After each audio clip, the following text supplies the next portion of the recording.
31. We're not messing around. I was told we are not messing around. Oh, I did forget to do this though. New stream who dis. Ooh, new stream who dis. I forgot to go interact with the hey log me in thing for the stream view because I forgot we had that. Oh. So really quick, hi everybody. Invalid password provided. Sick. What Great. what password did I give this thing? That one. There we go. Okay, we're good. It's logging in now. Hey folks. Good to be back. We're here. We're live. We're being held accountable, so we're starting now. Oh yeah, I set an alarm. I don't need to do that anymore. Thanks, Sarah. Sarah said she'd keep us on the ball, and we got kept Sarah's on that our ball. accountability buddy. She is our accountability buddy. I will be a BICTH. You can, and you were effective, and I was happy that we were all agreed to that. Yes. Because otherwise, I missed you guys so much from last week. We would have sat here and talked for another 30 minutes. We need to, I think, just to organize like a day where we just get on and talk and catch up for the week before gaming. Wednesday. Yeah, We need Friends Day. Wednesday is Friends Day. Wednesday is Friends Day. We could just do Friends Day stream and sit out here while I world building. We just talk.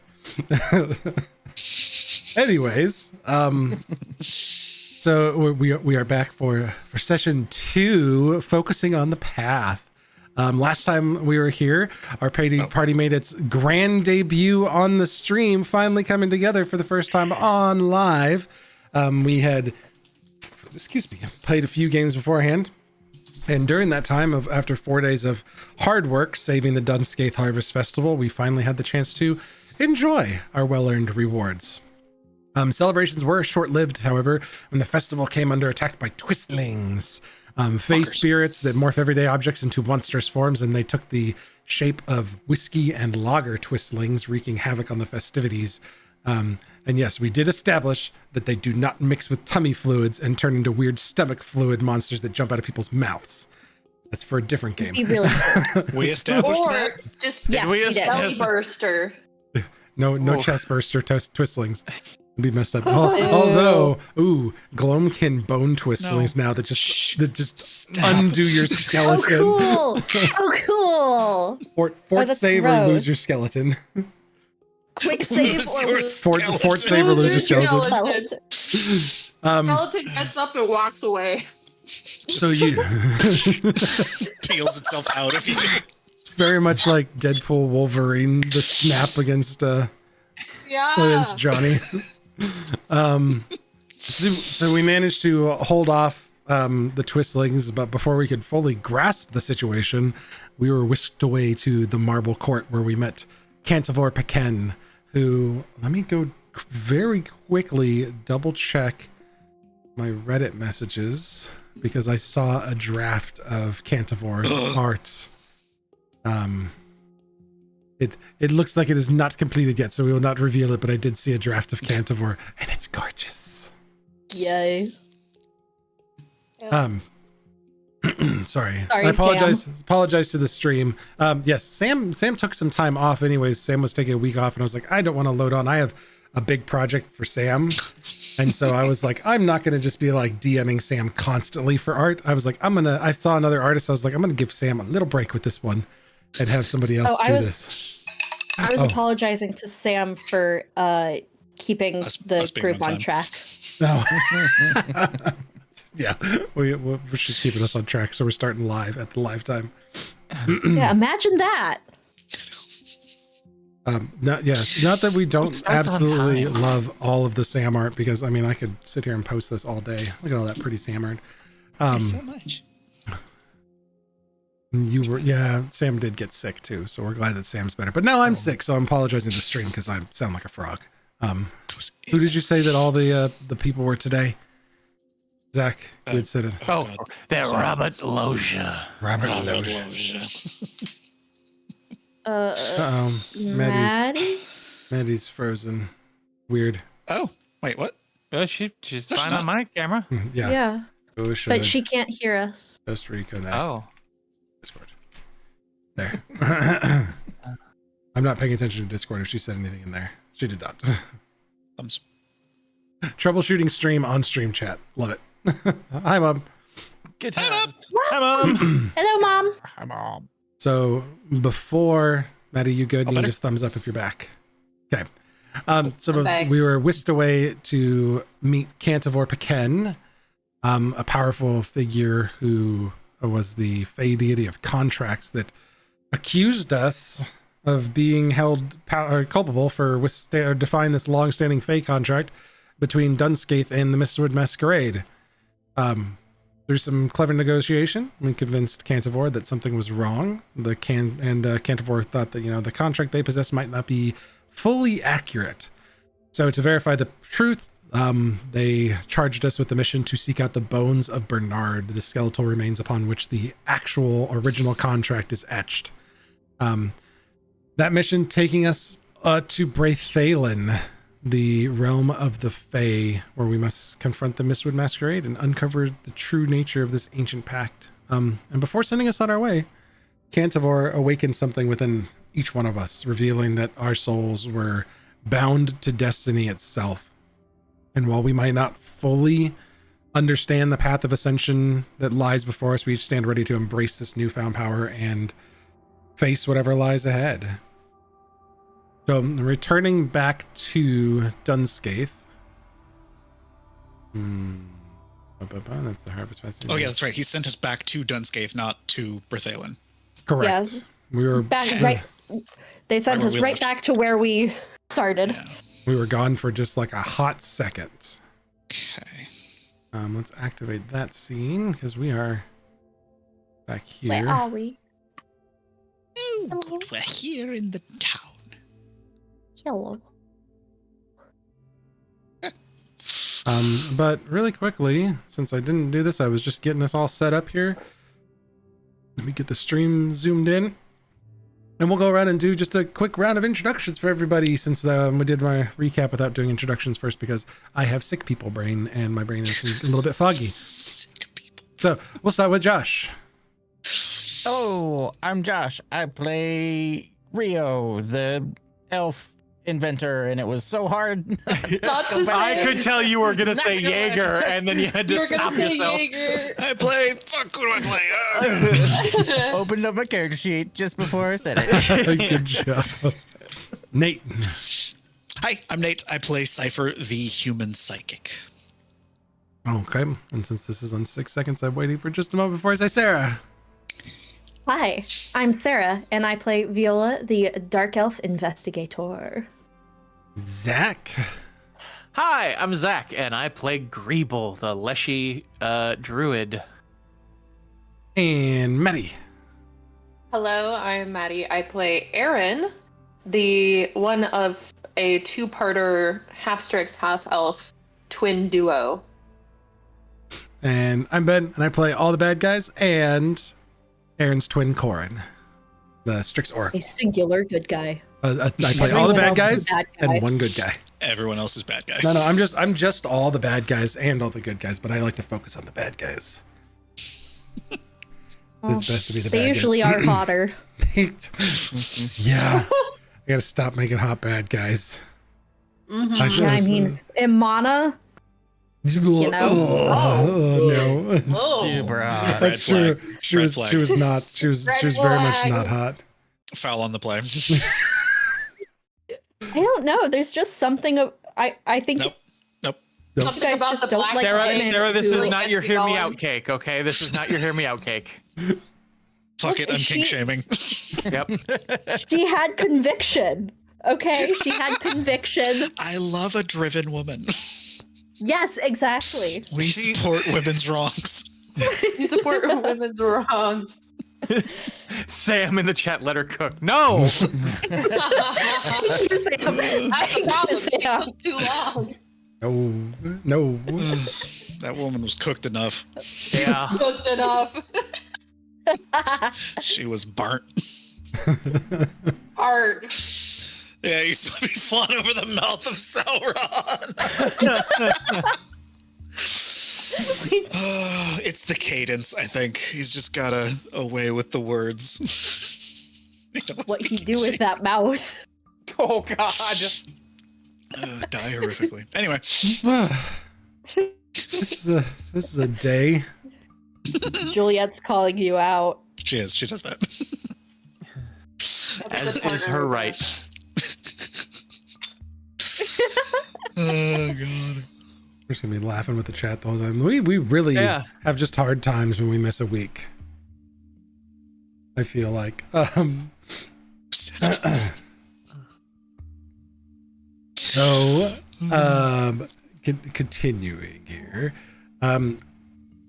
As I said, kind of at the end of the last session, I want to make sure it was communicated well, because people were like, what the hell does that actually mean? People don't look out of focus to you. The comment more about like you feeling focused is the fact that you recognize the spark of destiny, that mythic calling. In Pathfinder terms, this is for friends who don't play.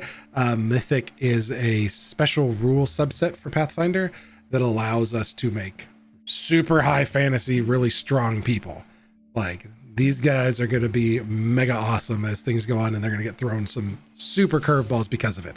But thematically in story, what that means is your soul is aligned. The 11 fragments that make up everybody's soul, that focuses the power of the universe through you into physical form, are aligned inside of you.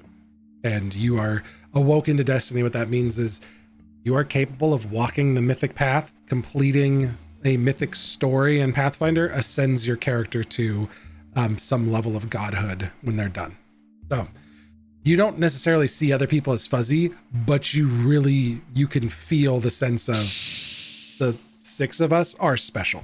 Like, there is something unique about us now that you sense and you feel, but the rest of the, I don't want to say normies, but basically the normies, The plebs. The plebs, they all just, they don't see it, they don't recognize it, and it's there's nothing abnormal about you to them. But It's you like all knowing have, you're the Matrix. yeah, yep. It's a little bit like knowing you're in the Matrix. Blue pill, red pill. We can see the code. Yep.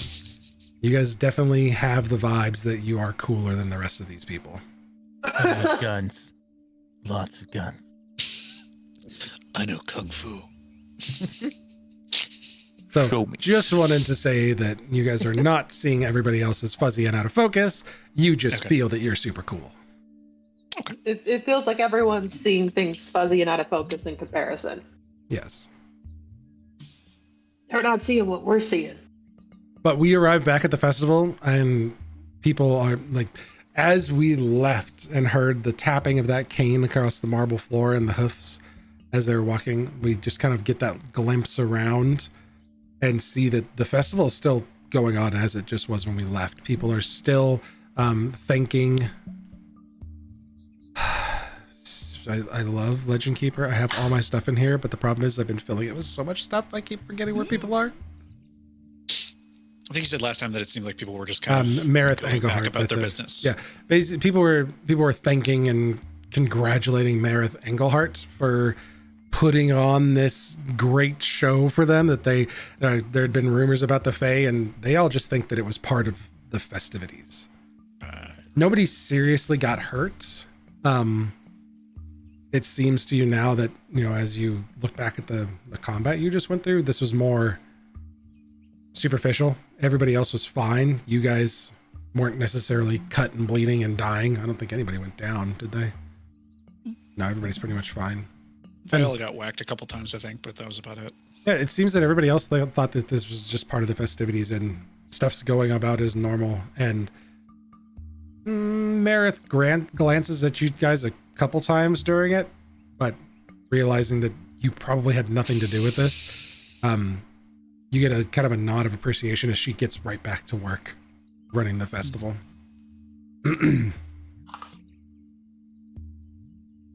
But you'll have a brief moment where you kind of catch your breath and realize you have a lot more to figure out now. And some questions like, how the hell did we get to Braithalin without just walking through the creepy hollow? What the hell is the Midnight or the Mistwood Masquerade? Oh, What is the Midnight Parliament? I almost said was it. gonna come out. I did not name it the Midnight Masquerade for a reason, but then I keep tongue-tying myself every time I look at the Mistwood Masquerade. Yes, it's working. But then where to now? The festival's still ongoing around you, so you could enjoy some of that if you want to, or We need to get that free pie. you do have a coupon for free pie. Hi. I'm not going anywhere without my pie. You all saw that, whatever that was, right? That wasn't just me. The Cantivore god telling us that we were mythic. Yeah, we saw that. Yeah, that was weird. There was like all kinds of different versions of myself, and that was I don't know what to think about that. Yeah. Except I do know what to think about it, but... Huh. Okay, let's get pie. Yeah, pie. Sweets are definitely the answer.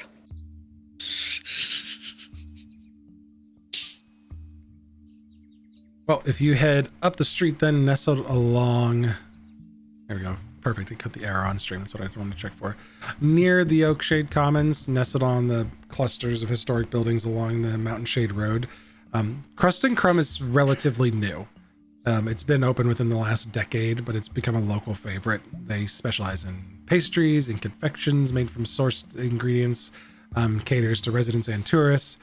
There's a halfling baker that runs this place named Cedric, that fell in love with Dunscape during a visit for the Harvest Festival, and their booth's overwhelming success that year turned into the town offering him a lease on this historic bakery as a permanent storefront. And in the street right now are still people cleaning up from a barrel that was walked upon by a mushroom boy trying to make his way down here that smashed it into the house next to Crust and Crumb. People glance at him, strained at Greeble with some looks as they make their way by.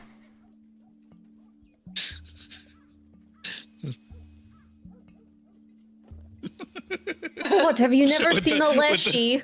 Did you put a hat on to get your head down? The cap.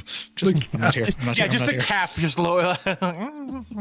Still the only person in town that looks like you. The only mushroom person in 1,000 miles. Yeah.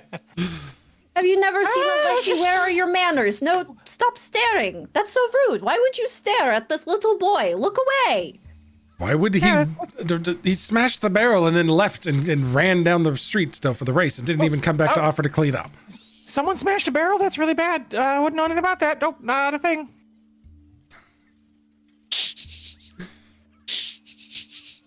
Viola doesn't speak. Yeah, just quietly shrinking back, like, oh, he's in trouble. Oh no. I don't, that's weird. Hey, that somebody would Greeble. smash a barrel. Hey, Greeble, why don't you offer to help clean up? And then we'll get the pie.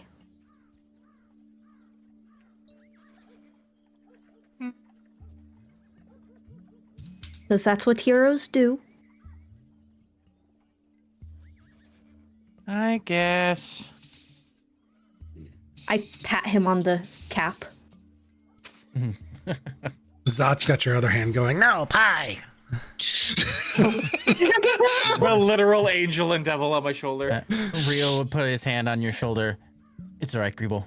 I can help him. You guys go get pie. No, I made a mess. I should help clean it. Then I'll help. I'll help too. I don't mind. I can wait for pie. Yes.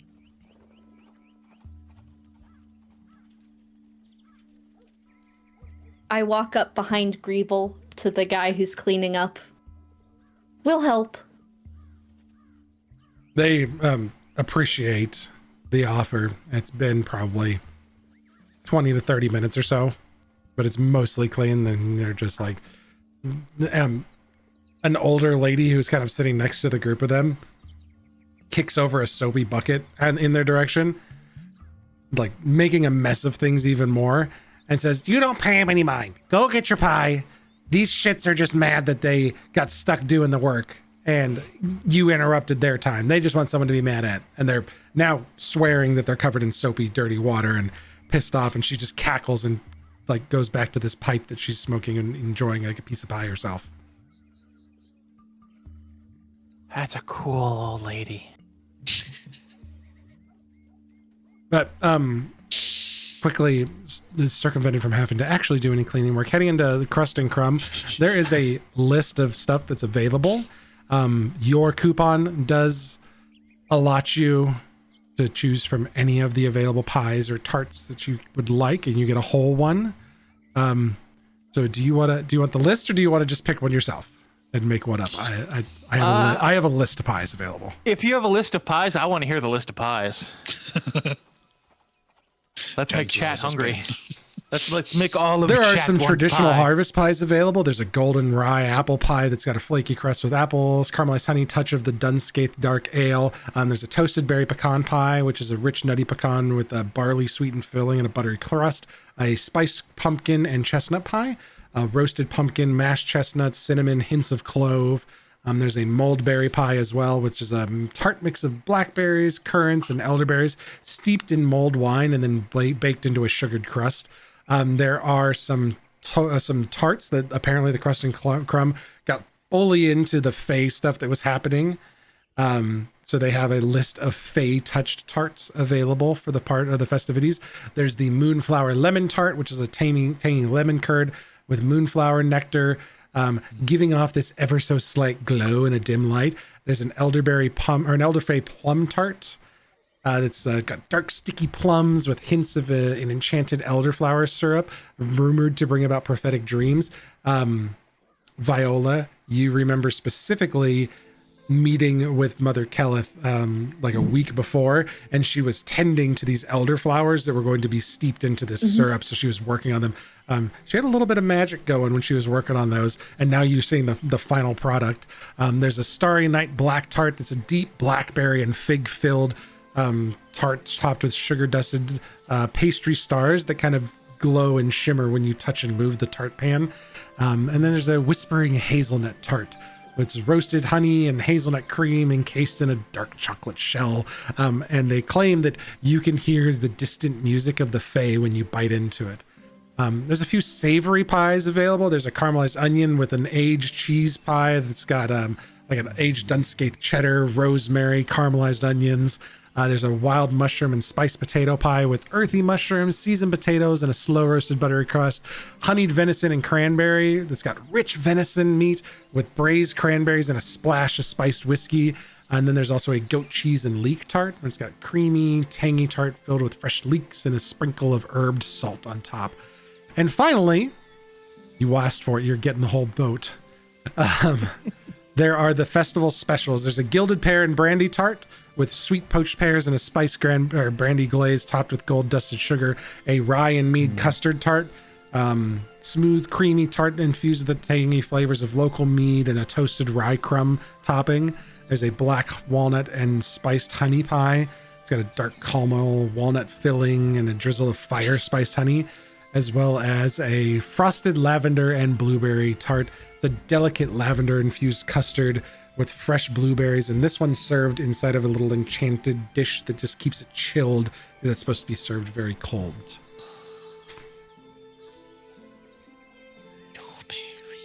No world building I came here for. Thanks, Sam. Rio's just drooling, looking at all the pies, going one by one. This one will Grievel do. and This one Zot will just do. their faces pressed against the glass like It all looks so good. And Cedric is laughing behind the counter at the lot of you trying to figure out. I mean, that's kind of the charm of coming into a place like this, is that I hope that they're all good and you can't just pick one. The coupon gets you in the door and then you end up leaving with like 4 or 5 of them, right? How much are they? Any of the Fey touched specials are on for 8 copper pieces. Most of the others are just marked up to normal. You know, I mean, a couple of you are locals. He like winks at Viola, who he had seen before in the market. You know that everything's bumped up a couple, but 5 copper for the rest of them. 8 for the specials, 5 for the rest of them. want the blueberry one. I'll pull out eight copper. Me knowing I literally just awarded you guys all the level 1 gold and like you guys could buy the shop out. We buy the shop out. We'll take the lot. 1, 2, 3, 4. No, that'd be a bad look. Local heroes buy all pies. Everyone else screwed. Everyone else can kick rocks. Pies go bad. If you buy a pie that fills your ration for the day, if you haven't eaten anything else and you buy and consume an entire sweet pie, let me know because you may have gut rot. We'll see. I do not know enough to not eat an entire sweet pie by myself, but I do want to share. They're very filling. I mean, the tarts are like 10 inches, so they're good That's size. big, Jesus. Yeah. Now, what are they usually, like 8 to 10, like about that big, like about the size of your face? Yeah. Like the almond thing I made. It's a thin tart, but it's still there's a lot. It's dense. Roll for Dense pie. diabetes, exactly. Well, Rio buys the bourbon one, buy the bourbon one, okay. and then Okay. consumes the bourbon one, then considers buying another one. Greeble, what can I get you for your freebie? Oh, well, for free, I want that one that you said that maybe like lets us have prophetic visions. That sounds neat. The elderflay plum tart. That's really good. Yeah. That one's really good. And then and he's gonna like whisper down inside. And then we'll get 2 of the apple ones. Good. Okay. Can do. He takes them and puts them into little boxes for you, and you pay 1 silver for the other 2. Anybody else? Pies. The whole reason we're here for this adventure, getting pies. In Strix, Aaron's gonna look to Corin and be like, anything you particularly would like to get, brother? Venison and cranberries sound good. Correct. The venison sounds very good. Correct. Venison, cranberry one. To buy, please. Corin will pay for half, as you guys usually split everything. Oh. I can't help but feel like Aaron is always just like, I'll just pay for it. I got it. And then Corin is always just like slipping half of it anyways. Corin's got really good sleight of hand, except For some reason. for just against putting money in Aaron's purse. Yup, just that. All right, so take off 2 copper from yourself. Okay. And we'll have a pie to split. Anybody else getting pies for the day? Okay. Now Corin with a mouthful is trying to talk to everybody else.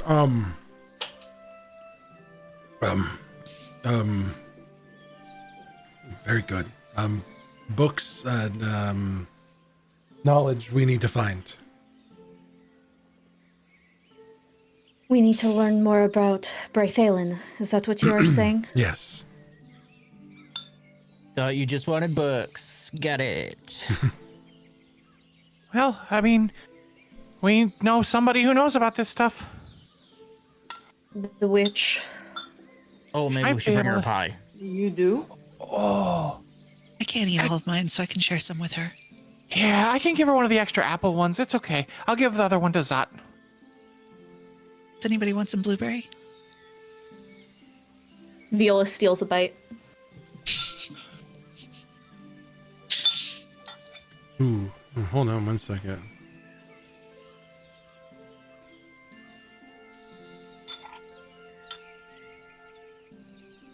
Ooh, I did get whacked. Yeah. You got whacked. Whack it. Oh, you did. Oh, yeah. Viola, Whack it indeed. this tart specifically brings up memories from home number 2. Oh. Doesn't have secrets, my ass. I don't know which home number 2 you're talking about is the thing. Doesn't have secrets, Mike. Home number 2 doesn't sound 4K. secretive at all. Happy home? Sad home. Happy home. Okay. With the coffee shop across the street. It specifically reminds you of that coffee Gotcha. shop. Oh, good. Oh. I did forget to do this for the stream real quick. So, we are introducing something for the community, and I'm looking where to do that really quick. There are channel points that are available, and I don't know how many people have. Viewer rewards, power-ups, and channel points. There it is. Channel points are enabled. Sitting pretty at 61,000. 69. Ooh, I got you beat at 63. It's not I as don't good as know. 69 though.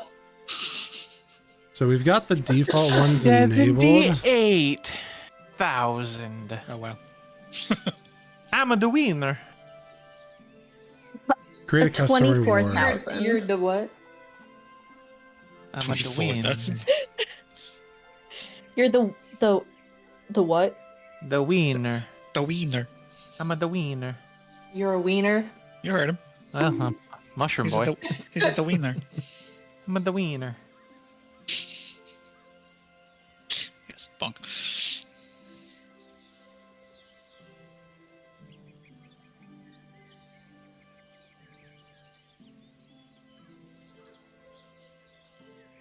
What is this one? That's a new one. So what should that cost for the like 500? I don't know how often the points are handed out. 500 can be done often. Yeah. Yeah. So like Extremely often. I would say it gives 1,000. you I think it gives you like 100 every 10 minutes or something like that. I think you can set all that up too. Can you? Okay. Okay. Might Yeah. not be a today thing. I could just create one really quick because I would love our regulars to be able to play with this.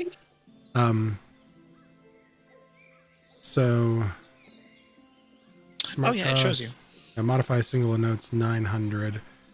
So this is 1,000. I think that's fine. We'll start with 1,000 for this, and we'll change it if we need to. So, if you don't already see it, there is a new, there's a new effect you can purchase with the points. So, using channel points, you can spend 1,000 points to get a confessional from a character like a reality TV show. What that's going to give you is later on, what we'll do is we'll set up a special thing so I can switch the scenes so it's just one person's face. But you'll get a confessional from that person if you select the confessional and then type the person's name in, like the character you want to know on, or specifically in the message what you want to know more about. And if I say something like, Viola, that helps you have a memory of Happy Place, like home number 2, and you're like, what the fuck does that mean? Your confessional will be 1 minute to 2 minutes of just that character, or up to 2 minutes, we'll say. Like 2 minutes is the top end. Player characters, you guys players can manage how much you want to say. But you get a peek into the inside of the person's mind. What the player says during the confessional, other players, is not game knowledge. You just get to hear what's going on inside that person's brain. And so, of course, Zach is going to redeem his first confessional, and we may not allow players to do this, but we'll What are all these points good for? right now they're good for confessionals. That's the big thing. No, not me for us. We're stacking up the 69,000 some points. Get your dummy accounts ready to go. Yeah. Dummy accounts. Asking for the confessionals. I can fill this stream of 3 hours with just confessionals. So we're we'll figure out a way to do this a little bit better with like cuts to just that person, because they'll be on camera just by themselves. But Sarah, Zach wants a confessional about what Viola's feeling about Happy Second Home. And just for my edification, we're both talking about the KLA, right? Where you had okay, perfect. So, Viola remembers stepping outside of her little apartment Nyla walking behind her carrying their books, and smelling the scent of breakfast in the store in front of them. There was a cheap offer for students, a discount for coffee and a sweet thing in the mornings for students. So she and Nyla would go over there, grab something, and then head over to classes. And that's what she's remembering.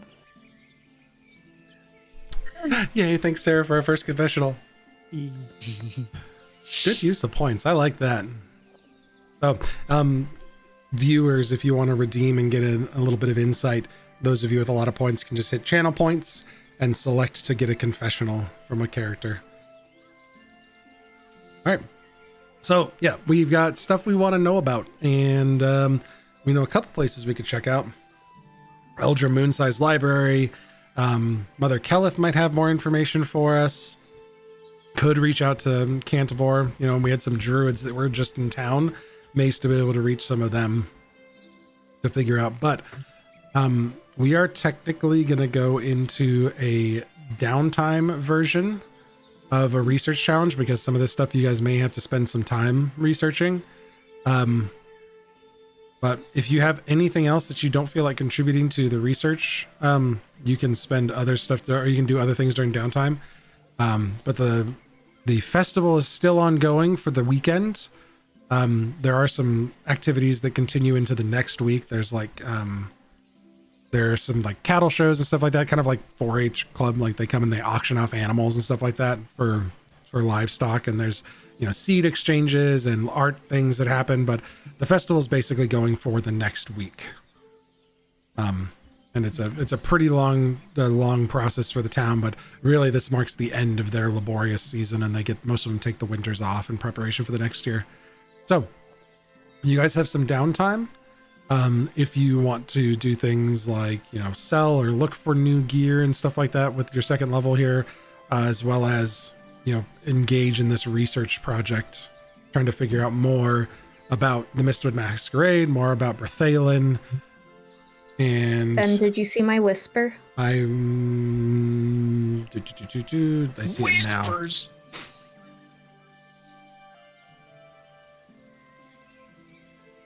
Is there a better place? Because I thought that you said that we should do whispers it did, there. but I was looking over setting up. Right. I was setting up the channel Okay, thing. That was my bad. So No worries, no worries. I just want to make sure that I am getting it to you in the easiest way possible. yes. Because I would never whisper, and I don't have any secrets from anyone. Of course not. I'm an open Less book. like 8 copper pieces for both of them. Awesome.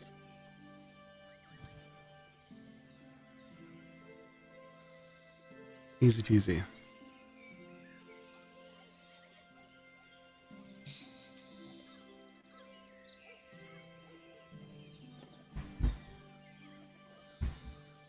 Cool. Thank you, Nate, for posting that as well. Rename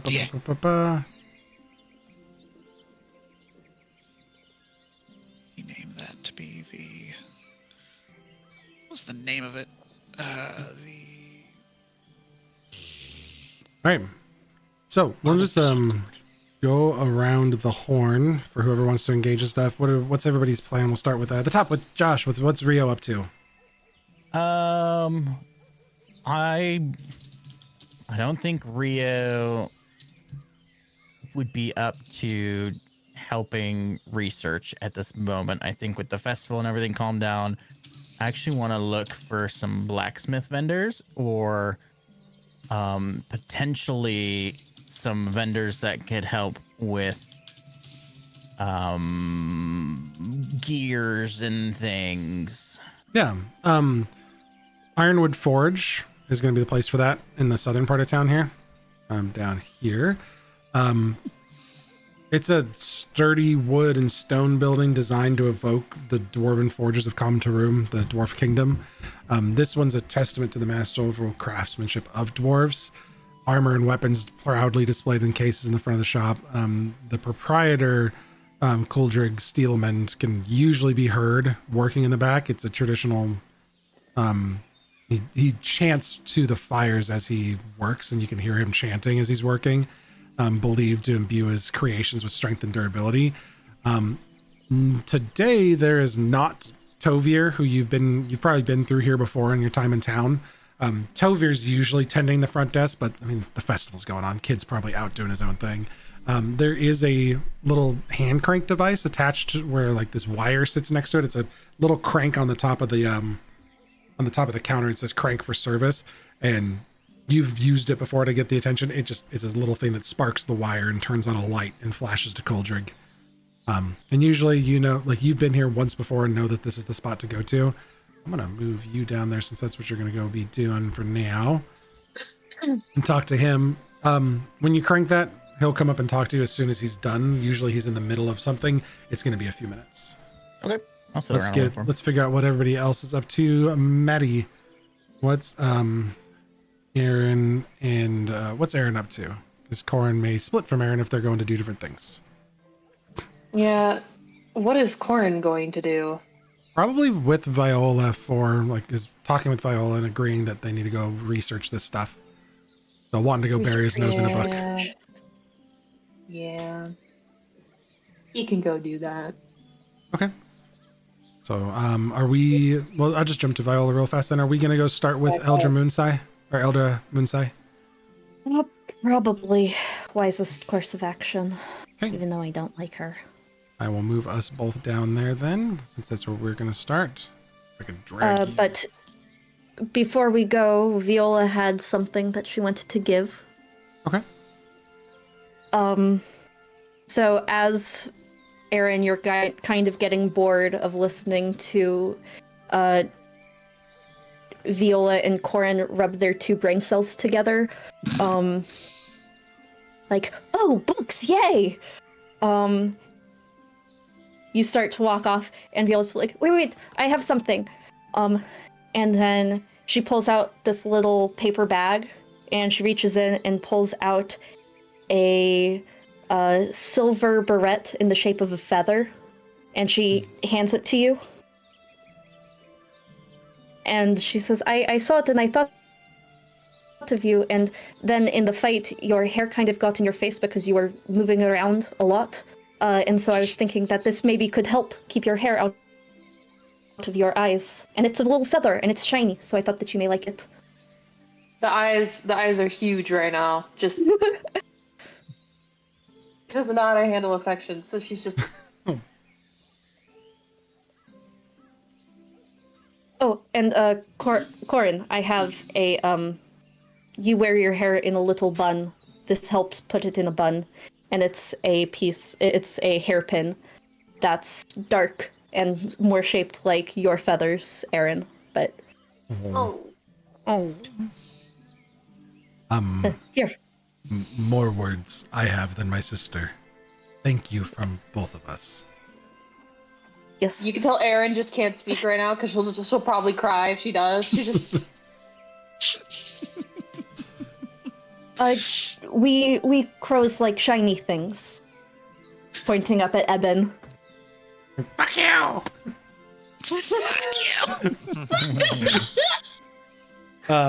Yeah, Corin will do up the hair and put the pin in it, and so there's a little black feather up in Aaron's ponytail.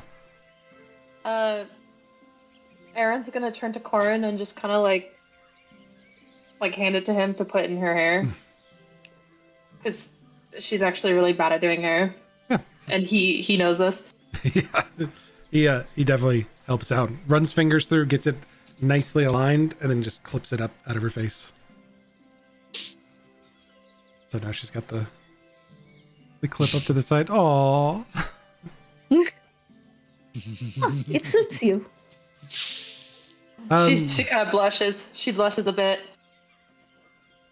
And just kind of like nods. So if Erin's going to split from Corin and Viola, what is she going to be up to? Maddie, what's Erin going to be up to if she's going to split off? I'm looking at these little shops and I'm trying to think. Well, she's just going to start exploring. Trying to just kind of see what there is to offer. Sure. Anything in particular you're looking for? I really can't think of anything. I You think could help us. she would probably actually go to Stellar Selections and try to find some kind of astral celestial looking thingy to get Corin. Okay. I Because it would reminds her of him. I would remind you guys if there's anything on your character sheets of like first or second level equipment that you're looking for. Now that you all are, flush with cash, there might be some places that you could find stuff. I know that's exactly what like Rio's going for, is to have somebody craft something. So be sure to check character sheets if there's stuff you wanted to look for. You might be able to find it at like Sarah's Stellar Selections, or sorry, Sarah's Stellar Selections. Sarah. Cypher, Yeah. Greeble, where people are starting to split off and do things. What are you two getting into? You jumping in with anybody, or? I think I would probably just want to go to the hut as well. Not because I'm going to be useful, just because they like the vibe there and it's cozy and quiet and away from the noise. Okay.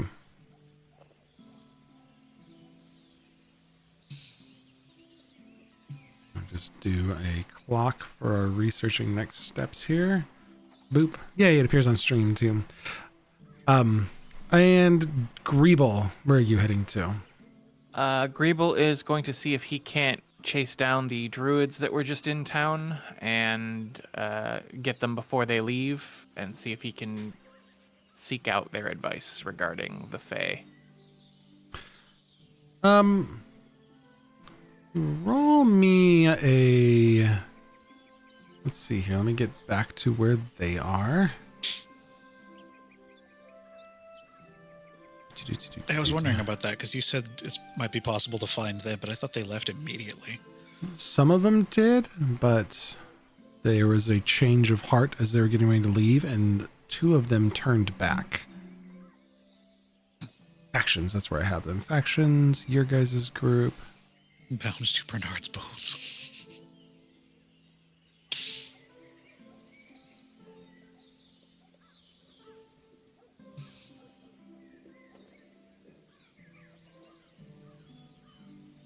Where did I have them? Oh, search, that's right. Can search for...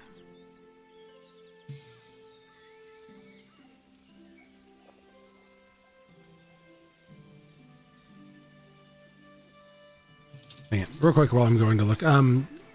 Roll me a d6. Real quick. D6. Yes, sir. Yes, sir. A 2.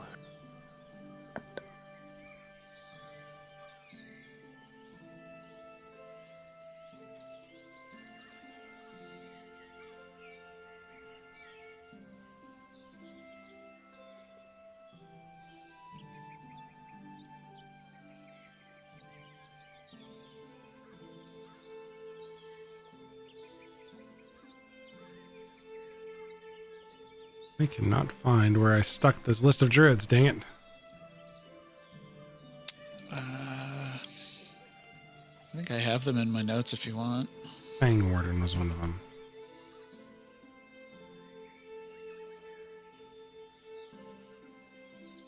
Damn it, I didn't include which ones Got died. 'em. Perfect. Okay. I found them. I had to go find the faction. Okay.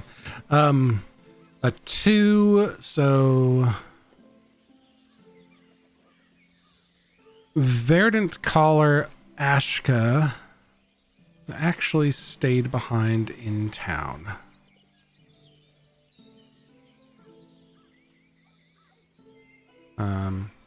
It was the Undine and the Loxodon that lived, right? Yeah, the Loxodons, and one more. It was the Undine, the Loxodon, the elf passed away, but the Moss Whisper Kelithrin, the gnome herbalist, and the archivist, she lived. The little archivist I didn't even lived. have her down. Yep, she came with you guys. She lived. Leafbinder, Nivera Siltherin, the elf, Warden of the Groves, she died. Right. But the Loxodon apprentice ritualist, Ashka Thriss, she survived, and she stuck around in town. And she's And- the one that's the daughter of the, like, She's the daughter head of... of the Enclave. Lead Yeah, dude, yeah. she's the daughter of the leader. So she stuck around in town, and you thought you saw her earlier, but now you're on a mission to go find her. So I'm gonna put you in the crossroads as Greeble is looking around, and we'll start from where we were at just a bit ago. Rio, after a few minutes after cranking the thing, Coldrig's chants continue on, and you hear the cadence come to a close as he kind of wraps up what he's working on, quenches the blade he was fixing up, and moves back towards the front of the shop. Rio, was it right? Yeah. Yes. That's me. What can I do I for have you? this strange question, and I don't know if you helped anybody. I've been working on this project. I can't seem to get all the parts that I need. But I was wondering if I could rent some space here. I have a bit. I'm handy. Yeah. I can help. Whatever you need help with. I'm very keen in blacksmithing, but I do need some help and maybe some suggestion. So I can pay whatever to rent a spot, but I don't have a facility. And I see. Well, I don't have much space for you to take up without, I can put you to work, basically. Maybe in exchange of time, and you could do some work for me, and instead of me paying you a full wage, I let you take up some of the space in the evening. And if I can give you a hand with what you need. I would be honored. All right, so so again, for our friends who are new to Pathfinder, I'm just always going to kind of give you a point on what we're doing here. So sounds like for downtime, Rio's going to earn income, and you have a set of tasks that you can choose from. He's got a basic athletics task for you, which is an untrained task level. And based on the task level and how good Rio is at the thing he's doing, he'll earn money on a scale. So his level 0 task is just hauling materials. Okay. It's not going to pay much, 5 copper a day of work. It's just manual labor.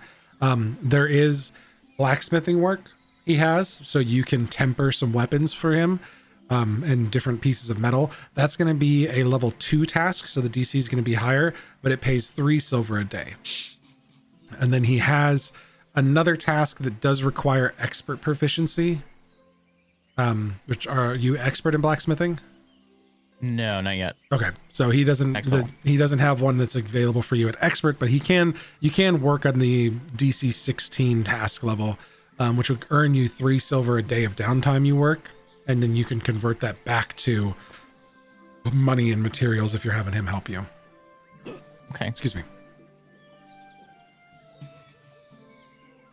So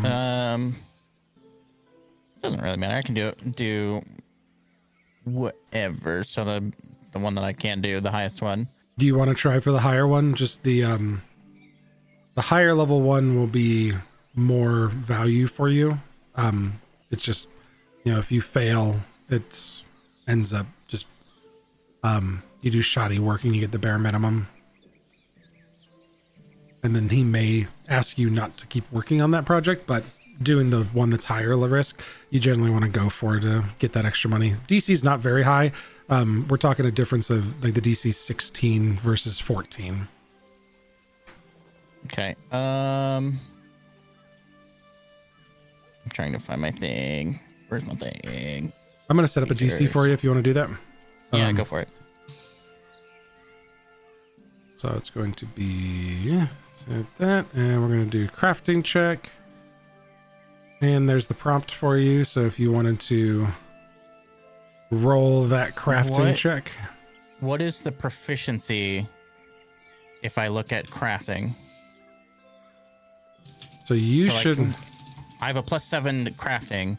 Mm-hmm. What would my proficiency in crafting be? +7?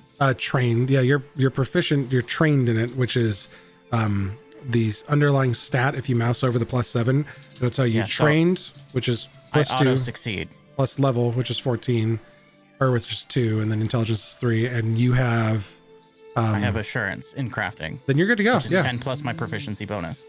Nice. So you never have to So roll I for get a that. 17. So crafting. you should always does assurance mean you don't roll for it, or you get a minimum? You can forego rolling a skill check for that skill to instead receive the results of 10 plus your proficiency bonus. There you go. So you can choose to take that. You won't get the opportunity to crit and earn more money, but I don't need a crit. you don't I need need to to crit. perform. Yep, assurance is the way to go. Then that's why you have assurance. Hell Okay. yeah. So for a day's worth of work, you earn 3 silver pieces. So go ahead and add 3 silver pieces to your sheet. And then you can keep working per day on this. He's got plenty of work for you to do for at least the next 4 days if you want to stay in here working, but he'll also convert that back to time and money with him. And yeah, you take a job in the shop and you're working in the shop for the day. Sweet. Yeah, no, I value his time over anything because I want to begin crafting some things. Why don't you give a silver and 5 copper back then, and we'll call it half, and then he invests, half of that in time with you and materials to get what you need done. 1 and 5. Remove. Man, I like the system. All right. We're gonna jump up to Aaron real fast. Sorry, you mentioned. I just looked over and I'm like, we'll go to Aaron, and Maddie's like having a bite. Yeah. All right. So Saraz Stellar Selections is a mystical shop. Saraz mystical Stellar Selections is a mystical shop tucked away in a very quiet corner of Dunscaith. Its entrance is marked by this intricately carved wooden sign adorned with celestial symbols. Inside, the shelves are brimming with enchanted artifacts, curiosities that shimmer faintly under the glow of floating magical lights. The shop specializes in bows, offering everything from finely crafted mundane pieces to magic longbows. But the collector, Sarah, does have a keen eye for unique and powerful artifacts. So she does have some stuff that she's purchased along the way. She doesn't just have bows and stuff here. That's what I'm curious about, is what other options or what other things she might have collected.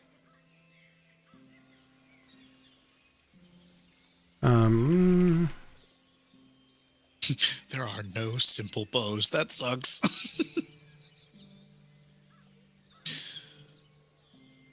Just crossbows. Interesting.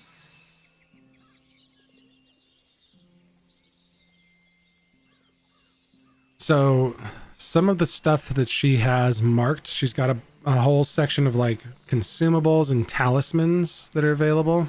Add this to my, someone doesn't mind jumping to the to-do for me. I keep forgetting to come in here and populate the shops.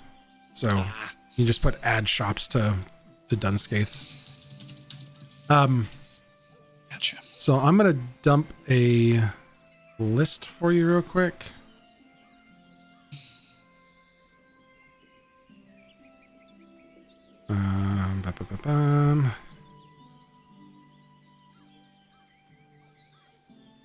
That's not the one I'm looking for. There it is. Elite Knight. Maximum item level is that. Magic. Run. It's generating. Sorry, I had to go find there's a person who runs a setup or a webpage by the name of Elite Knight Gaming that crawls all of the Nethys items and stuff and lets me generate shops and stuff. It's great. Oh, cool. Because I can define a maximum item level and what type of shop it is. It's just generating. So I will send you a list of stuff if you're looking for specifics that you can shop around for. Because this is not going quickly for me for some reason. The shop is taking forever to generate. Usually it's faster than this.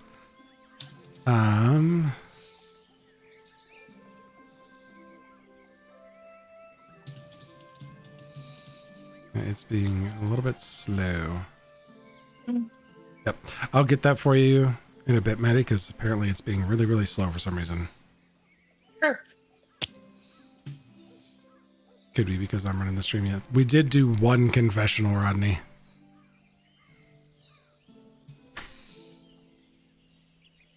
There we go. 0 to 5.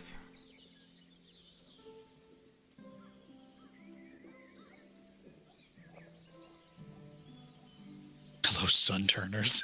That's a fun name.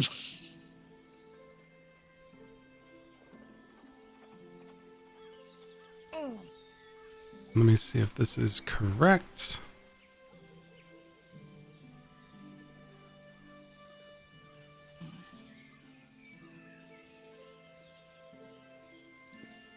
Wand of Winding is right. Perfect.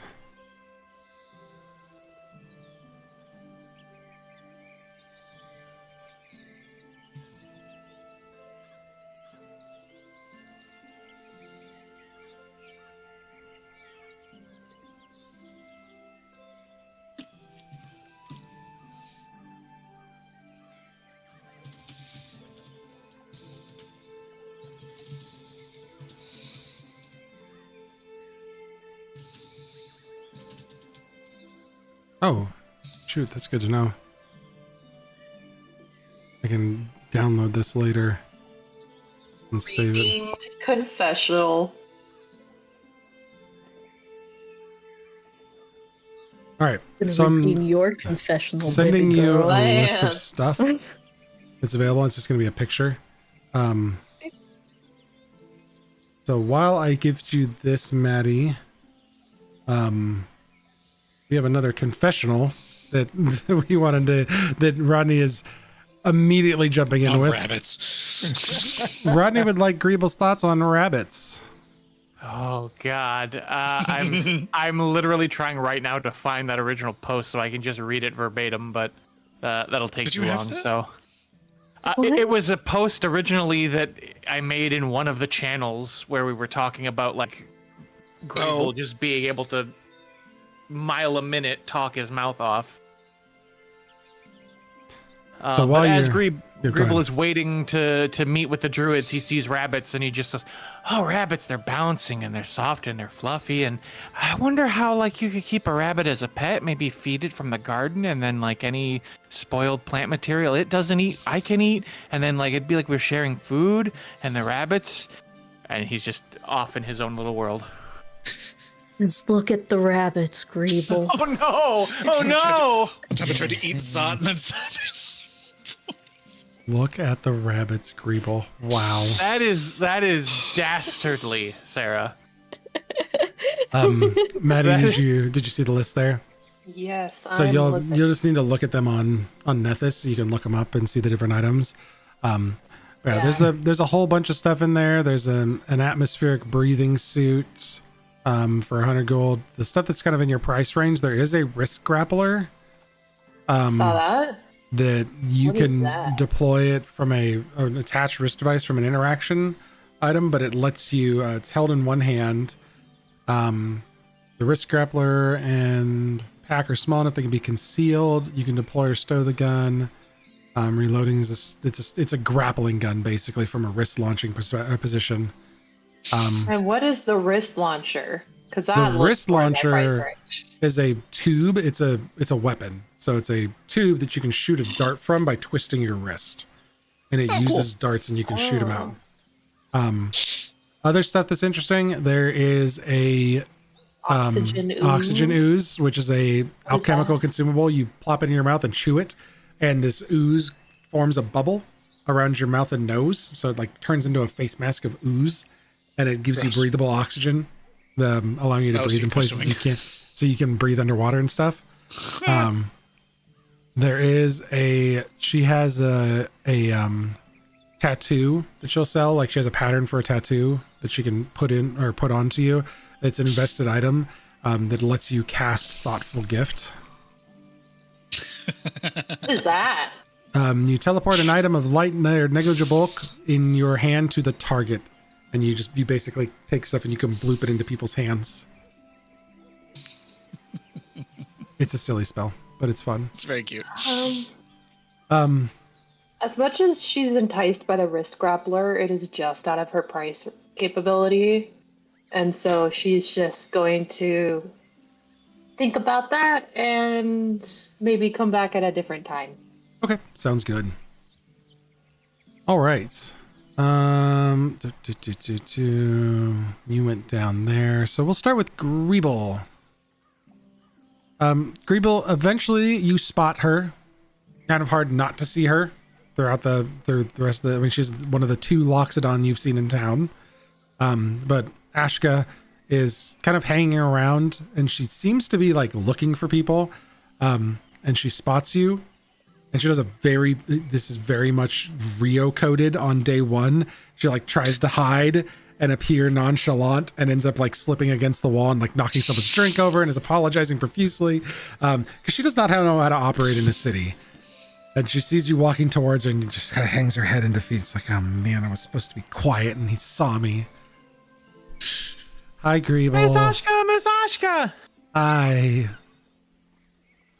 Okay, so like a thing happened and we kind of got summoned to the Marble Court, and had to defend ourselves because they said we were criminals.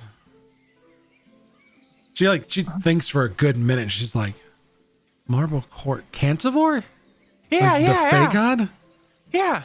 Weird. Oh, he was a god? That's so cool.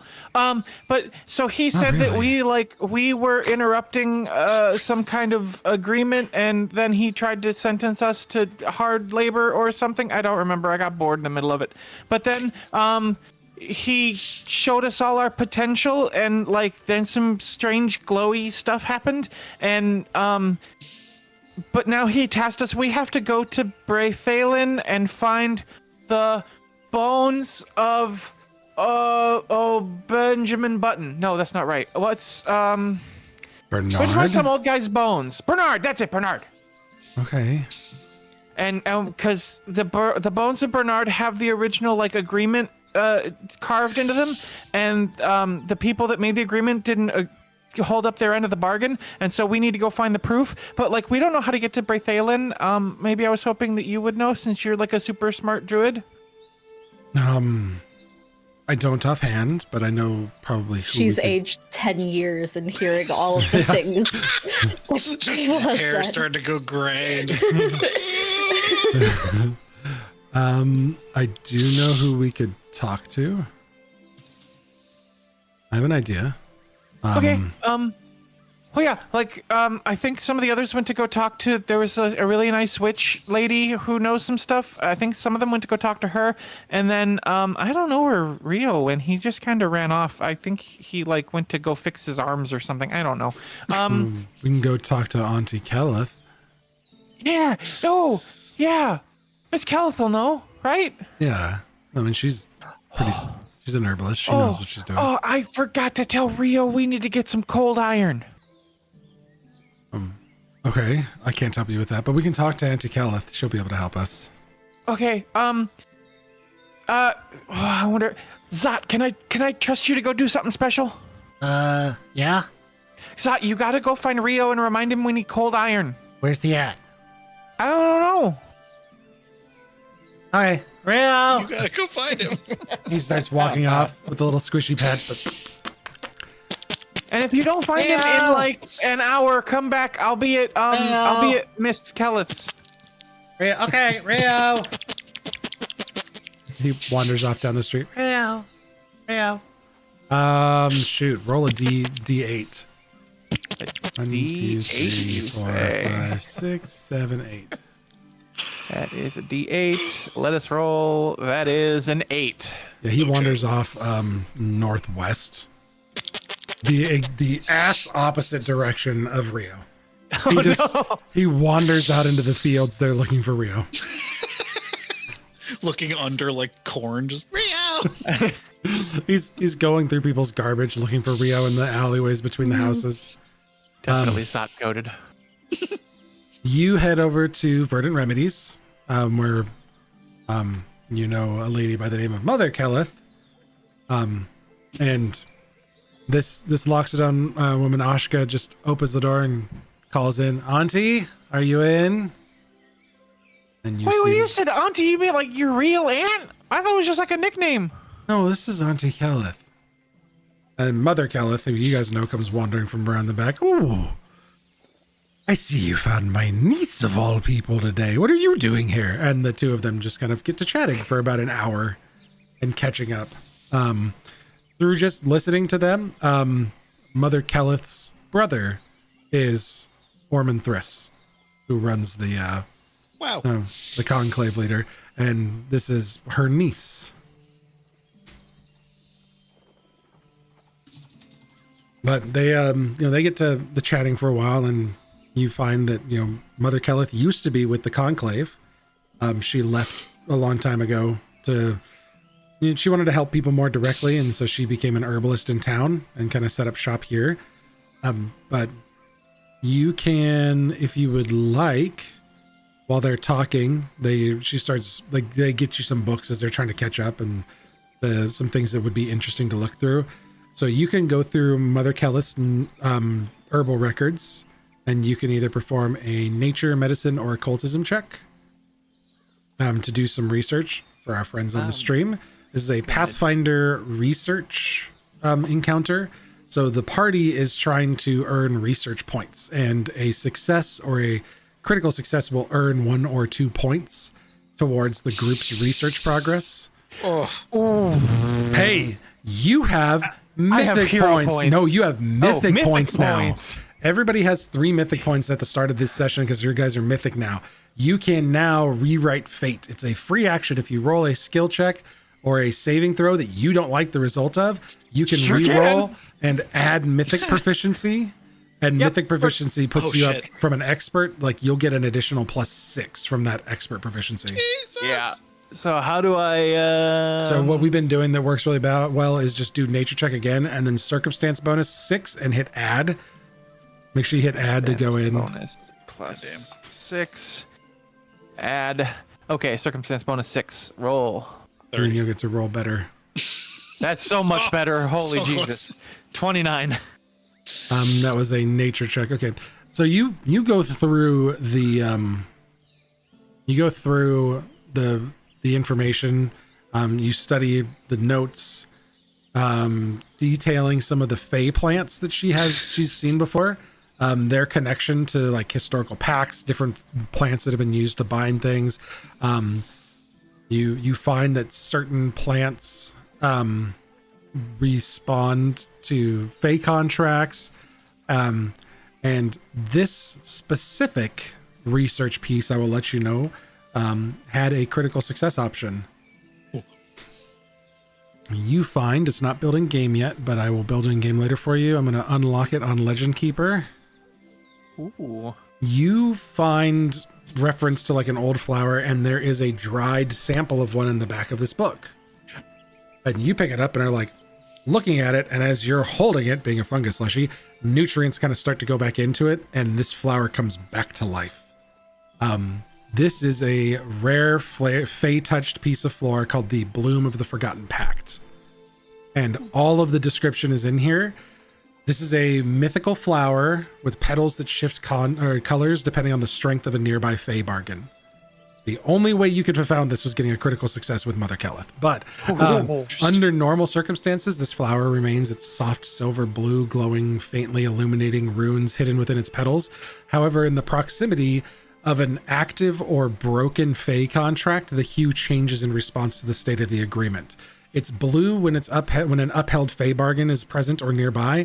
It turns gold when a powerful or an ancient agreement is in risk of being violated, and it's crimson when a agreement has been breached or tampered with, signaling dangerous consequences. It's like a lie detector for fey stuff. It is.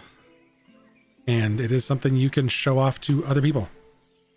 This is specifically an artifact you don't have to attune to, but it's just a special item that's really only relevant for this.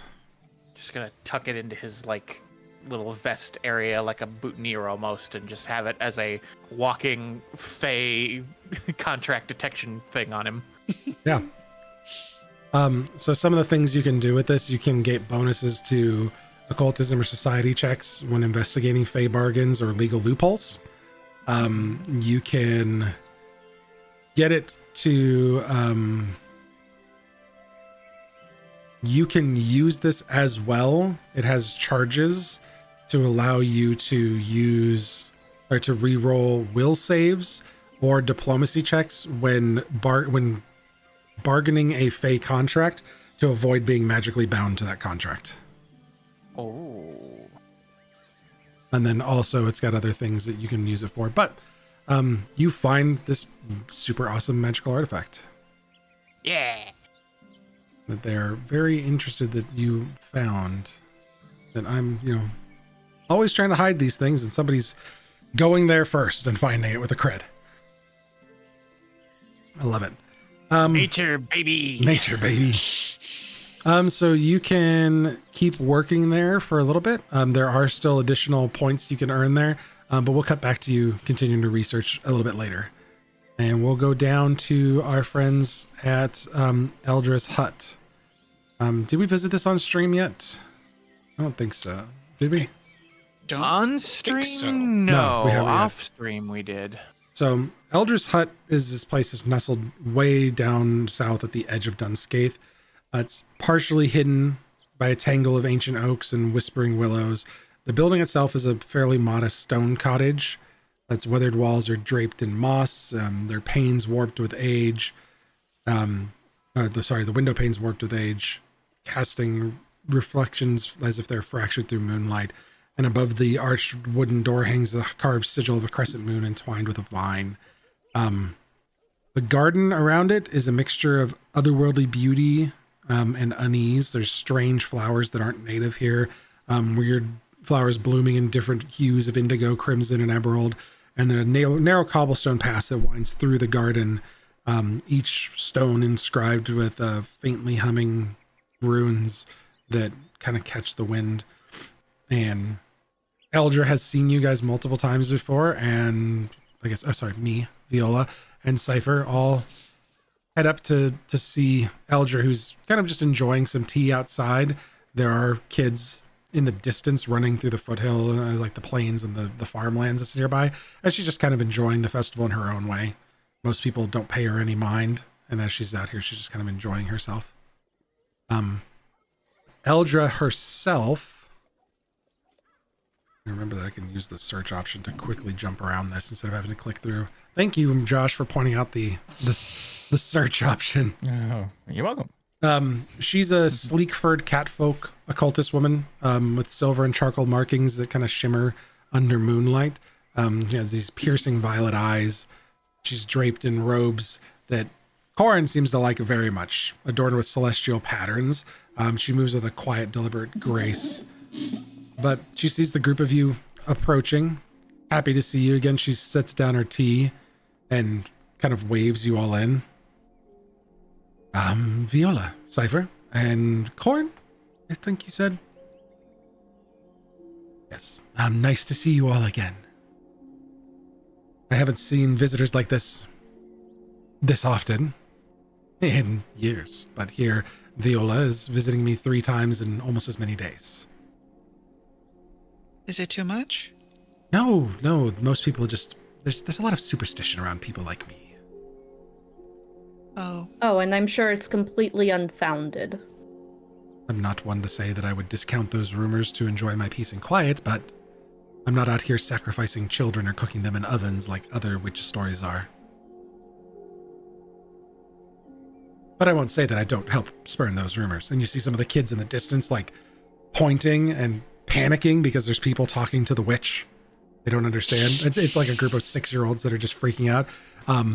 Cypher, you recognize one of the rats in the group. And you can see him like pointing and telling more stories. And the city kids that are here in town for the festival are just going more and more pale. And this one kid that's with the rats is completely fucking with them. Just look over at him. He like waves back, and then you see him turn. He's like, and they're all like, then the kids scream and they all start running away. It helps. It's nice to not have things tramping through my garden. But, what can I do for you? Why aren't you enjoying the festival? It's a nice day. Do you like pie? I have a fondness for some pies, yes. I have blueberry if you like. Well, by all means, allow me to get another pot of tea going, and we'll all step inside and enjoy tea and pie together. A nice treat for the festival. You're all brought into Keleth's inner sanctum, which you've been in before. It's still as enigmatic as ever. This haphazardly decorated place where there's fey runes etched into the wooden support beams. There's all manner of vials of tinctures and different ingredients in different states of drying hanging from shelves, books kind of stuffed everywhere, in a circular table in the middle of the room with some alchemical devices on there, cauldrons bubbling in different places. This woman definitely has a lot of work happening all at the same time. So, tea and pie is not what you come out here for, usually. Unless I'm turning over a new leaf and suddenly making friends, which would be strange. Mother Kelleth's been about the only one for a long time. We were convicted of a crime by the god. What was their name? Cantavor. She Said drops that we the teacup as you say his name, and she's like stumbling, spills tea, and is like, Can I try and catch it with telekinesis? sure, yeah, make a reflex save. Okay.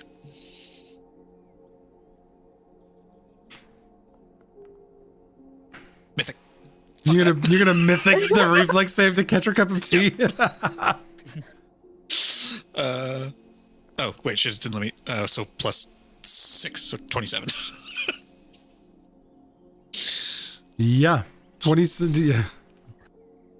So it's Greeble is an expert in nature, so it's only plus okay. 6 for Greeble. Since you're only trained in your reflex save, it's plus 8. Okay, so you need You 9 then. catch the teacup and nothing spills. And she goes for a moment. She's not appalled at the hand, but you hear the cup clatter, and then you save it, and she just turns back, not even paying attention to the cup.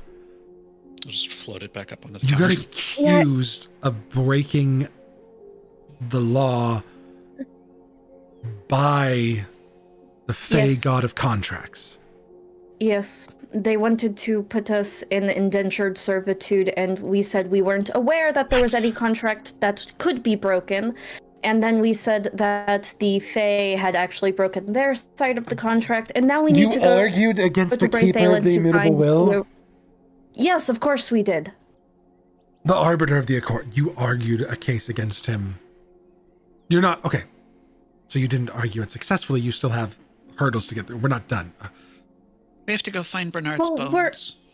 Oh, sure. Yeah, they that's not. said- Yeah, that's not something. They said that they believe us, and that we just need to find the original contract so that they know exactly what was breached. What in God's Otherwise, you're gonna have a name? lot So of angry we need to neighbors find a way that- back to Braithalon. Oh yeah, that too. Ah, Will this help? And I pull out the little marble from the marble Concord. I traded him for this. that's very cute, but no. Okay. It's a She's still piece just kind of of Braithalon. reeling a little bit. Okay. Did we upset you? Yes, I'm still No. I'm still reeling from it as well, but strange things happen. When did this happen? An hour ago? Yeah. Okay. We have a lot of books to go through. Tea's on. Cypher, don't let it boil and burn the leaves. I'll be right back. Okay. And she immediately runs downstairs, grabs Viola by the arm, and is dragging Viola down to the library. And is like, come on, I need extra hands. Corn, you too. Viola over to is Corin very before he- uncomfortable at the contact. Before Corin leaves, I lean over. How do I make sure the leaves don't burn? I don't know what tea is. When it boils, take it off. Okay. All right. She loads you up with books. There is a maximum points here. This is one of the few places that you can learn. This is not the maximum points you can earn, but she has a lot of stuff you can learn here. You can do occultism, society, or arcana while you're researching here to go through some of the books and try to find stuff. And yeah, or if you have something else specifically you wanna look into. If you have another idea of what you'd like to do. You said occultism, Society or society, arcana. or okay. I have a +9 in all of those. So, Oh, nice. I'll go occultism first. And also, I'm on the case. You are on the case, so you get a bonus. Yes, bound to Bernard's bones is what this case is called. Corin can help with occultism.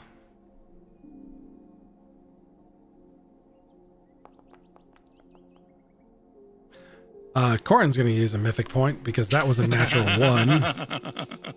Forgot to roll that as Oh. so let's see. There's going to be a +8 for the mythic modifier, and that's going to be, we're going to make that public. Nice. Almost rolled a 20. Okay. And then Cypher.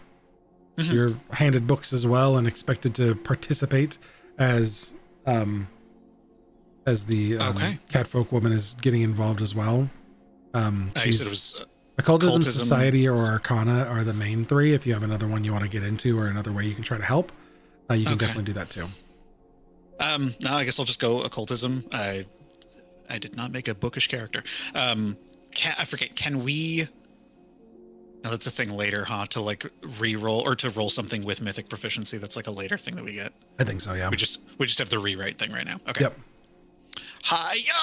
Occultism. Oh my god. Hey, all right. Okay, cool. That's 20 for 24. Well, that turns a success into a critical success. Critical. My occultism was actually 10 more, so that's a critical as well. So we get 1, 2, 3, 4. So we find we did like there's so at every 5 we get something. So we learn with the critical and looking into some information here. We've received, so we've got 4 received already, and this one has received 2 already. Going through ancient tomes detailing like the past Fey incursions in the area, and looking into some cross-referencing some other records that Cypher finds really interesting. We find that the masquerade is a nomadic event tied to ley lines as they move through Brethalin, is the thought, is they're following the flow of mana and magic through Brethalin. We also learn that Bernard's Accord wasn't just a druidic pact, but it was this layered Fey bargain that tied the land of Dunscape to the Mistwood Masquerade. So they wanted someplace here in the sheltered plain that they would control, and that's now the Fey are now claiming their due. So with our first little round of work done here, there's a lot more to be researched. But it's an afternoon spent reading and talking with everybody. Eldra says she gives you a little bit more information too as you're getting ready to leave on that first day.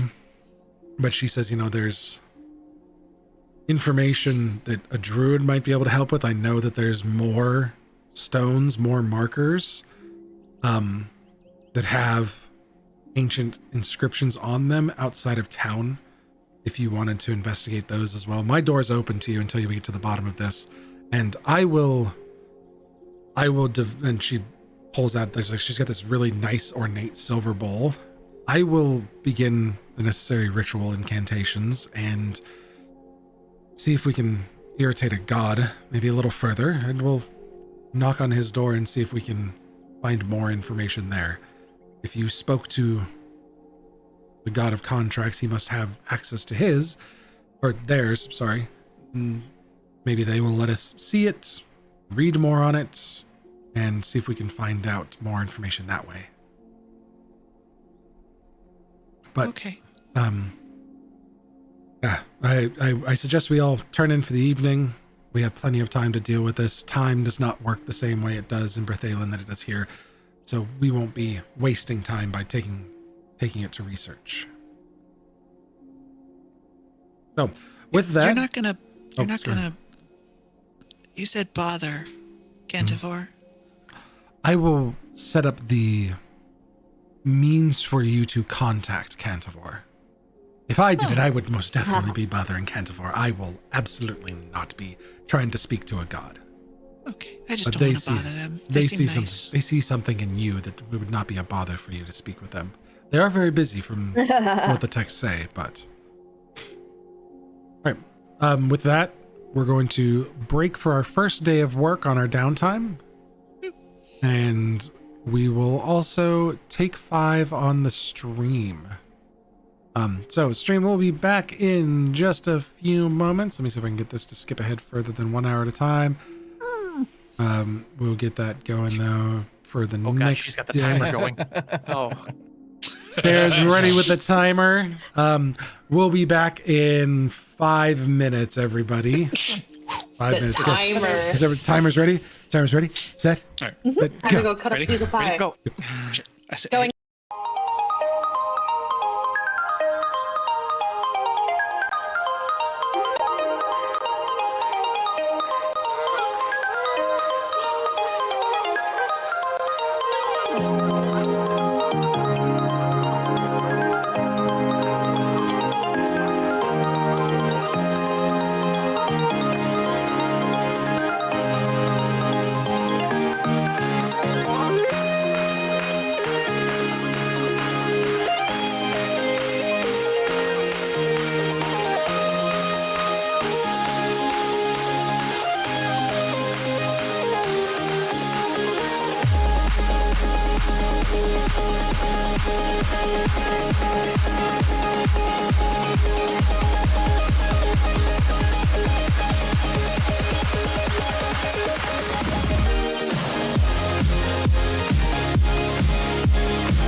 Hey, everybody, we're back. After 8 minutes and 45 seconds. We did our best. We yelled at the people who were late. What is it? Oh God, what did they say on Monty Python? I can't remember. Those that have were responsible for sacking the previous editors have been sacked. Exactly. Thank you. All right. So Sarah's Stellar Selections has been updated. Let's see if that's done correctly. No, there's double. Fixing it. There's Hold double Sarah's Stellar Sections clickables. on. Working on it.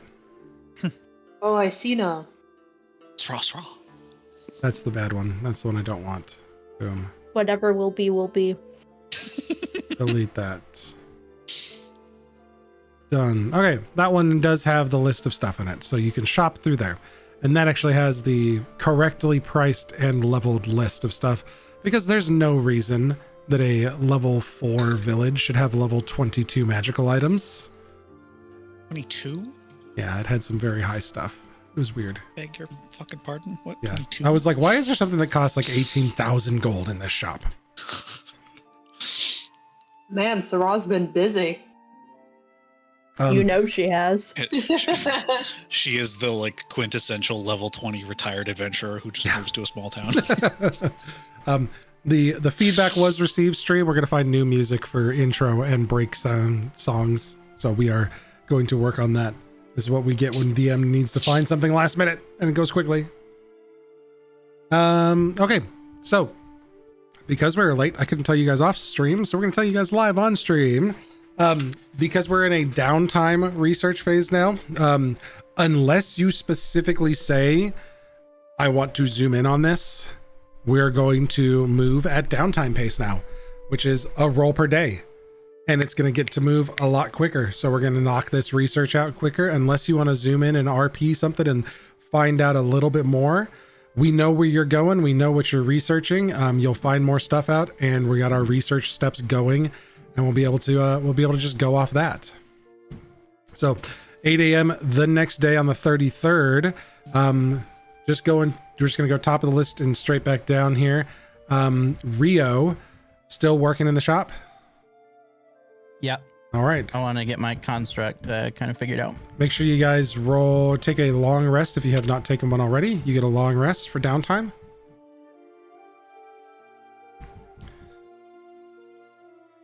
We'll take a long rest for Corin. What? What's root magic? Root magic. That was something That's a specific. feat, isn't it? Do I have that feat? It's a level 1 available skill feat. You do. Talismans, ward. Level 2. Yeah. So during your daily preparations, remember, you can go into your crafting thing and you can make your talismans. Because that's your deal now. Talismans? Yes. You have trinkets? Yes. And you get something. Oh.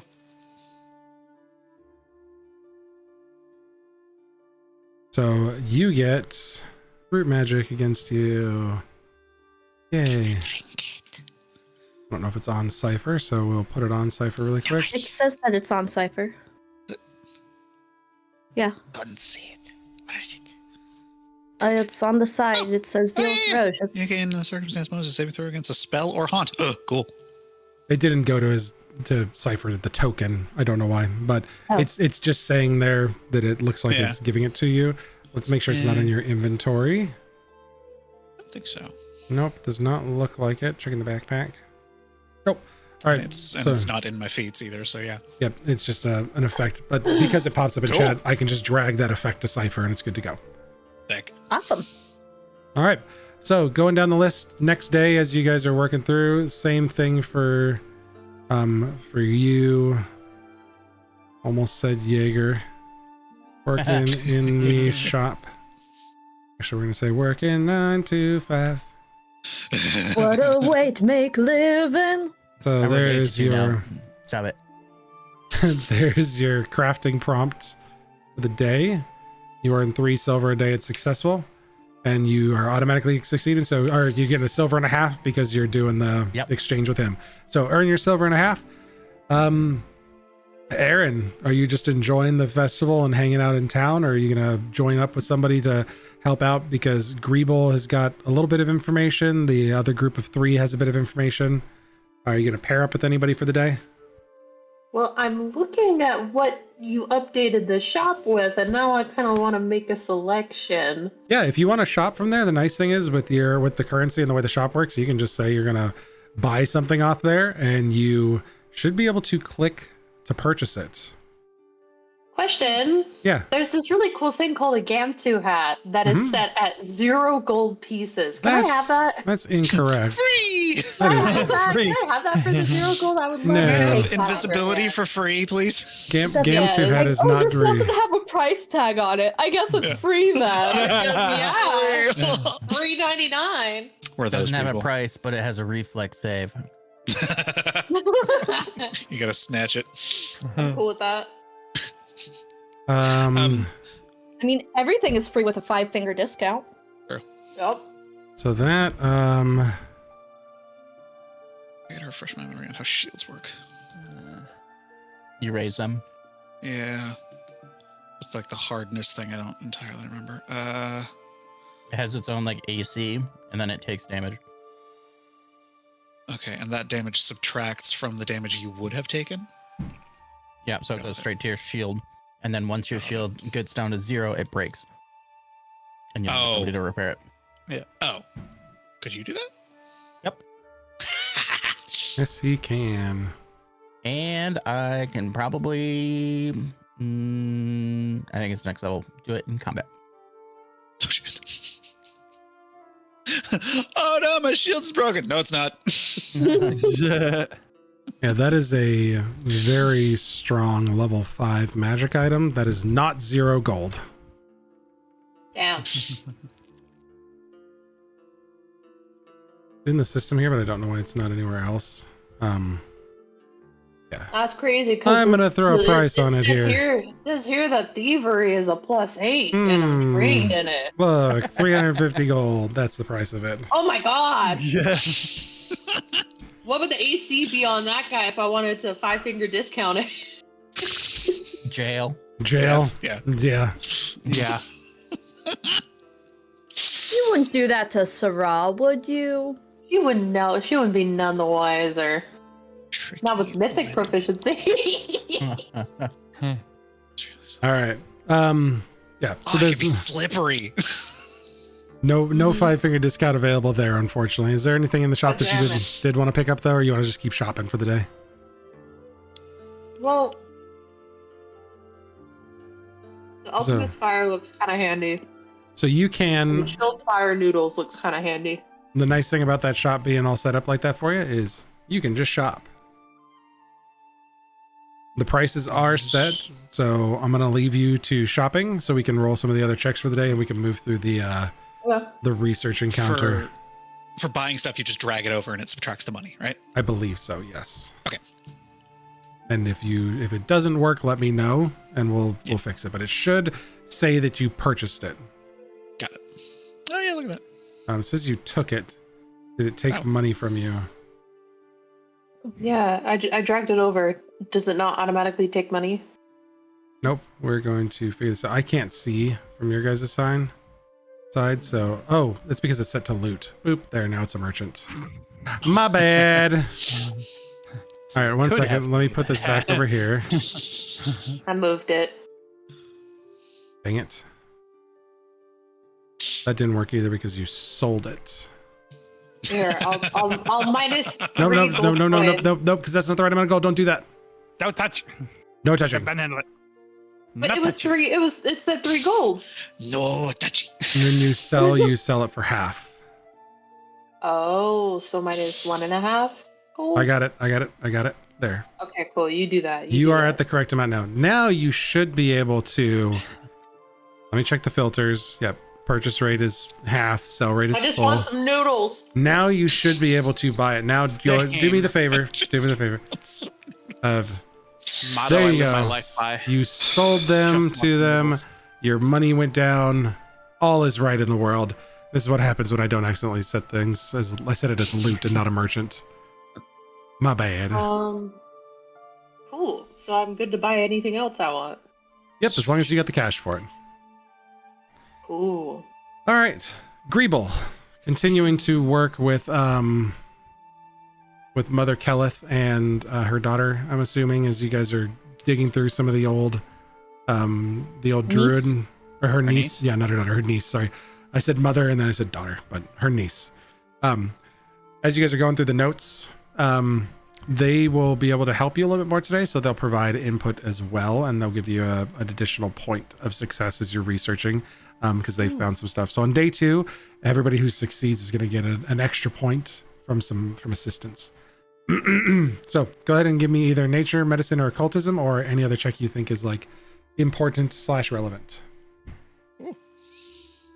23. Nature check. 23 is good. I know a lot about nature. That's good for success with the bonus from them. That is going to max you out. Mother Kelleth doesn't have a huge amount of herbal records, but after talking with your friends, you and the niece get a little bit more information. Ashka offers to go out on an expedition with you and whoever else wants to come along, and you guys can go visit some of the druidic stones in the region and check out some of those inscriptions and get more information on those. There's plenty of them in the region that are within a day's march there and back, so you guys can go research those and find out more information. But you get a couple points. Nothing exactly revealed yet. We'll get to that once we hit a milestone. And the group down with Eldra at the hut. You now have the option through Eldra's hut to either do Occultism Society or Arcana, working within the confines of Eldra's library, or we can contact the Marble Concord and Cantivor's people, basically. We can look into the legal manuscripts, which provides us the options of Society, Diplomacy, and Deception. Looking through the contracts for legal wording, interpreting the accord, and understanding what we have, or what information we have there. So, what would you like to do? One at a time there, Cypher, and then Viola, and then I will probably do Diplomacy, I think, is what I'm good at. Okay. Yeah, I was thinking I'm really only good at diplomacy. So if possible, I'd probably just enlist Corin's help and try and see if like the two of us can talk to them and try and get more information about how we can navigate this kind of new tricky landscape without stepping on any toes or anything like that. Yeah, we'll do the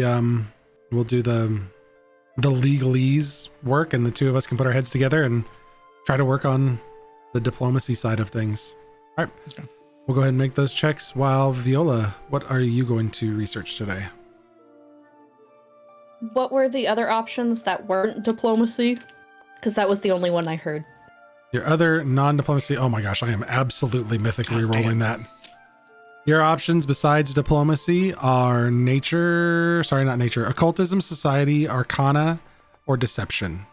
And you can either do society through Eldra's library or society through Cantivor's legal manuscripts. I'd like to Society Cantivor's manuscripts. Okay. I am re-rolling with mythic proficiency because I am not taking a natural one.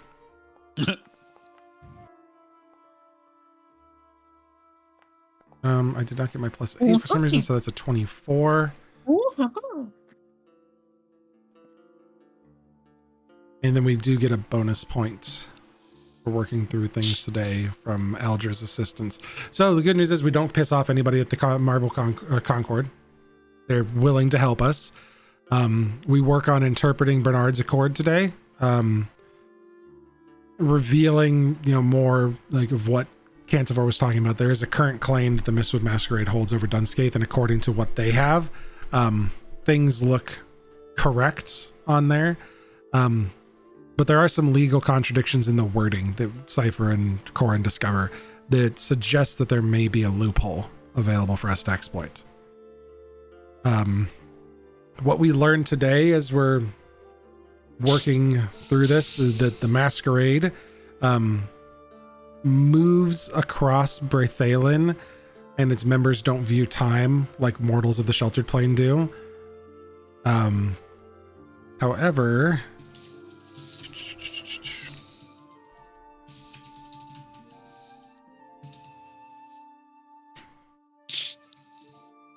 let me double check something real fast here.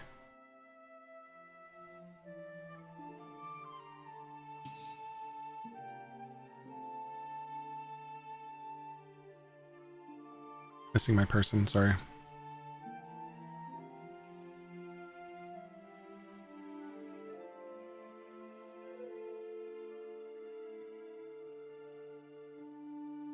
That one.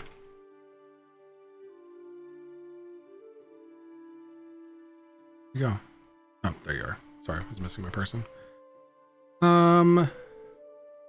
Give me a perception check, please, Viola.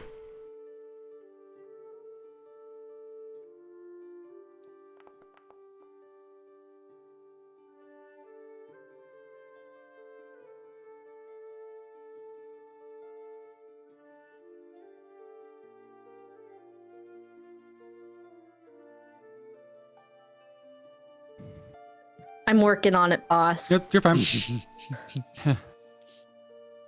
Perception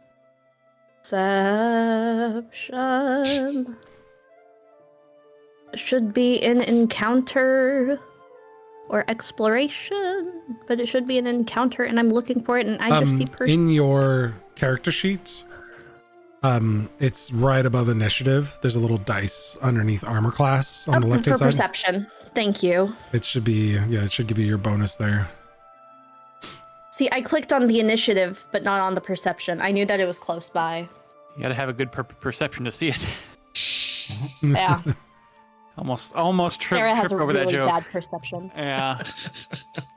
You are working on you're working on a particular tome, flipping through the pages, and you find something interesting that you thought references something from before. You get caught up for like 30 minutes going back through this book because you swear you saw a passage regarding something you just read, and as you flip back through it, it appears to be missing the pages. You can't find that section again. Like, you were actively looking at it in your hands, and then you going back a chapter and you're flipping through and you can't find it. It just seems to be missing.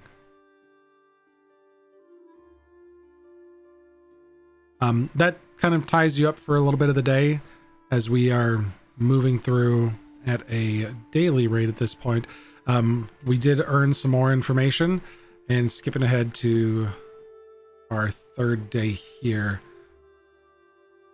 So today, as we've wrapped up everything we can with Mother Keleth's information, we all kind of regroup that evening, discuss what's happening. Aaron, you have the opportunity now, because it sounds like from what they found the day before, Greeble and Ashka are going to head out and look at some of the druid stones, and kind of, is that the plan there, Greeble? That's the plan. So if you want to roll with Greeble and Ashka, they're going to head outside the city for a day. You're muted, Betty. I don't think she's getting a little uneasy being separated from Corin for so many hours in a row. So I think she's gonna go check on them. So this is day 3 now. Downtime goes in a measure of days. So you're still like hanging out with them in the evening. They're spending the day researching books and like talking to people. And then in the afternoons and the evenings, we're getting back together, sharing our findings, kind of discussing what we found. So it's definitely not like we're apart for very long. Oh, okay. Downtime's just a different way of thinking about this time's passing rather than spending and role playing, you know, multiple days researching. We're going through tons of legal records and trying to hunt down a bunch of information. This is how we can like succinctly pack it up and not just be like, hey, these guys uncovered ridiculously ancient knowledge in an hour D&D session. No, it's literally days of research we're putting together. Mm-hmm. She still wants to go check out the forge and see if there's anything armor-wise or anything like that that could be shoppable. I can generate you really quick another shop of stuff that is the blacksmith. Really quick here. And I will send you that. You don't have to spend multiple days shopping. You could have knocked this all out in a day. And then the other thing you can be doing is spending time earning income if you'd rather just be working around town and earning money. But Ashka will suggest that you come with them because they could use some protection. They never know what they're going to run into out there. And it's just going to be a day trip. Like, you guys will be back that evening. Okay. But you can feel free to poke around that, and we'll say you shopped there before, because I don't want you to feel like you need to spend one day at each shop. That's something you can knock out in a day, is just go shopping. Okay, cool. All right. Rio, still working? Yep. Things moving along well for you? You don't need any break from the downtime? No, I think my sole focus after whatever everything happened at the festival is try and see if I can really figure out how to solidify the idea of making this prototype construct thing come to life. Okay. Is there any checks tied to that feat? I see, which I know which one you're talking about, but it just kind of comes out when you're done? Yeah, it's I mean, we can define something if you want to make me check something, but Nope. no, there's no check. I think that once we're done with this activity of downtime, it is working. Sweet. With his assistance. All right. Greeble and Aaron and Ashka out working with the druids, the standing stones. You come to the first one. You can use religion, occultism, or crafting to kind of decipher some of or nature to decipher the writing on the stones and try to find some more information. Alrighty, we'll go with nature since that's what the little druid's good for. And Aaron, while you're out there, you can perform nice. checks as well to work with them as you guys are outside of town. We're just gonna put you out of town this way.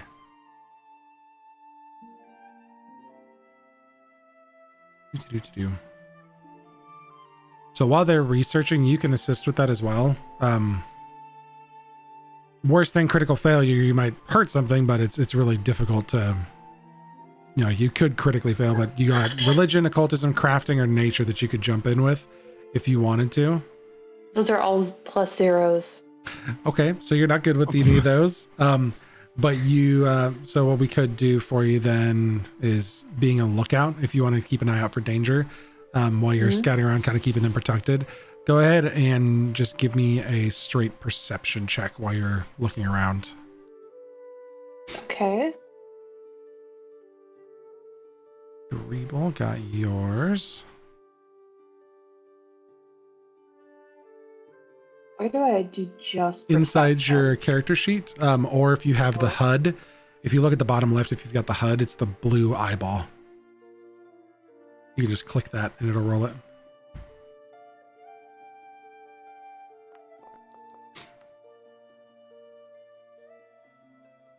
Oh, why is it private? Why is it invisible? I got it. Oop, there you go. It's defaults to that. I just gotta open it. Like if you select, it should give you the option to. Oh, okay. All right, we're happy with a 12 and a 20. No rerolls for mythic proficiency. No rewrite fates. I'm okay with a 20. 20 should be at least a success.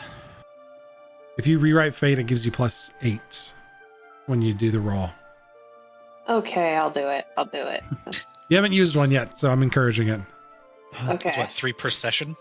Yeah, 3 per session. I Oh, grabbed wow. that. Oh, per session, not per day. Per session. These are mythic points.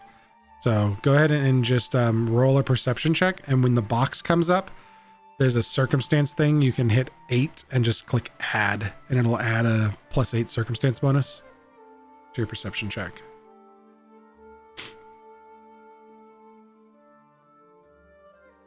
How do I? Oh.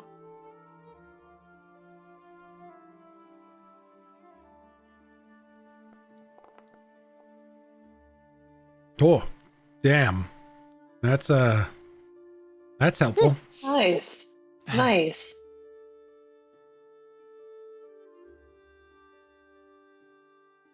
So there's something interesting that happens as you guys are out here working on this. You find this standing stone, and it's a pillar with 4 sides, and you are working with Ashka Greeble as you guys are kind of like going over one side, and you're doing rubbings, like you're taking dirt and holding parchment up to it and like rubbing some of the old glyphs and looking at it and then moving around to the next side. And you guys are working hard, and this is really boring, Aaron, for a time. They're looking at a rock and they're rubbing dirt on paper. It's really dumb. And you start kind of daydreaming and drifting, and Greeble references something that he saw on the other side of the pillar with the current thing that they're working on. And Ashka's like, yeah, go check it out. Greeble walks around to the other side, and that side's blank. Where you just were. Aaron, that's when you kind of get this feeling, you hear this like whisper kind of on the wind as you're watching this, almost like a laugh. And then you spot moving about between Greeble and Ashka this fox-eared elf that's wearing like a harlequin mask that steps in between them that they don't see, and it's changing the runes on the stone as they're trying to read it, and it's messing with them. Hey, these guys are cheating.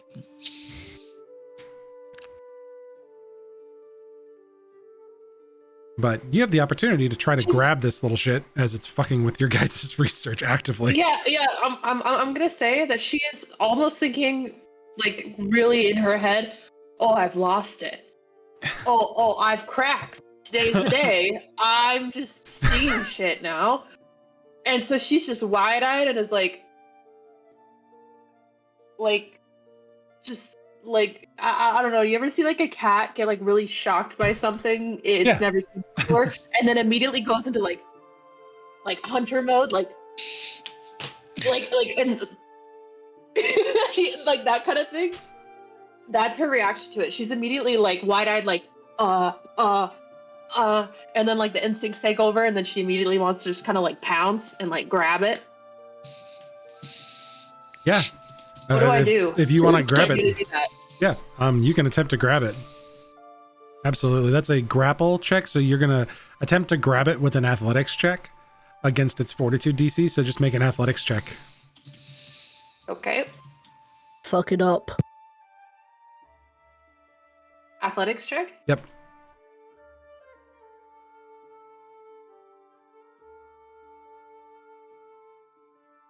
Just a strength modifier, right?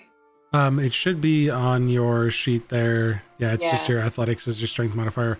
That's for grapple. I'm gonna use another mythic point. Yeah. So it's plus 12 to whatever she rolls? Yeah, I don't know It's what just you plus have. 8. Yeah, acrobatics is more for maneuvering and stuff. So yeah, it's going to be plus, you're untrained. So if you roll it at mythic proficiency, it's going to be plus 10. Plus 10, okay. Oh. Since you're untrained. So you're going to get your bonus of your level. So 2 plus 10, so 12. So you get a total of plus 13 to this roll. Because you suck with athletics otherwise. But yeah, this is the time to rewrite fate and be like, yeah, no, I'm grabbing this fucker. Okay, so 19? 19 succeeds by 2. Greeble, you're standing there trying to look at this thing, and then Aaron just whoom, jumps in out of nowhere and tackles this thing to the ground, and it immediately is like, hey, no, please, no, please, ow, What? ow. What are you? She's just like... You're not crazy, you've got a hold of it. I imagine it's she's real. holding it in the, like by the teeth, and it's like by the neck. like the scruff. I just She's imagine like talons, like Yeah, I'm thinking pinning it talons to the just- ground. Just taloned up like How to Train Your Dragon, like fucking Toothless style, just latched I on. see. I Hi. see.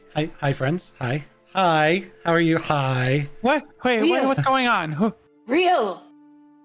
She looks nuts right now. Like she totally thought she lost it, but then all of a sudden it's materialized in her hands, and so she's just like, real. I thought you said Real. Rio. It is. But I you're thought, like you, I thought you were real. saying Rio too. Real. Real. It's Like, it's real. real. Real. It's Real. real. Yeah, Real. of course I'm real. Of course I'm real. Fucking crazy bird lady. What? Hey, don't you be nice to her. She's my friend. What are you Crazy. What are you She Aaron, has what got her happened? staff up and has got a spell ready to Crazy. go on this I'm thing. not. Don't listen to it. Nuke him. It's Faye. Like this is. You can give me Nuke just it. give me a quick recall knowledge, Greeble, on nature. Ooh. Nature Oh, recall y'all. knowledge. Let me help.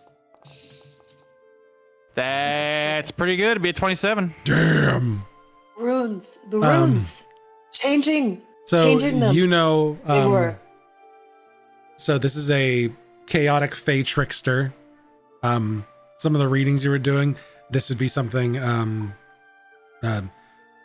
This one gives up its name of Nixilith. It's this slender, ethereal figure. It's wearing a patchwork of moonlit silks and glistening ivy, embroidered with these shifting glyphs that disappear whenever you try to look at them. This is definitely a knowledge trickster. You've seen something like this before. They will remove knowledge or modify things, especially if people are in their realm, and you're researching face stuff. That tends to attract these things. They do have special abilities, like it will try to make distracting illusions and just get you disoriented against it so it can get away. But it is a shapeshifter and a silver-tongued little trickster. Yeah, this thing is well secured between all four claws, with wings very, very much protruding, just ready to just wrap and roll and go. So it may try to escape, but you've got it grappled right now. So you guys got a couple seconds here to ask it a question if you want to. It's passively lying there right now, not trying to do anything. What were You you do. doing with the standing stones?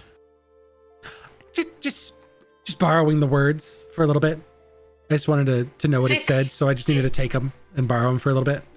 Well, Fix we need those words. Please put them back. I mean, I could put them We back are- for you. Put them back where they belong properly. We are working under the orders of the Marble Court. Greeble, what you say?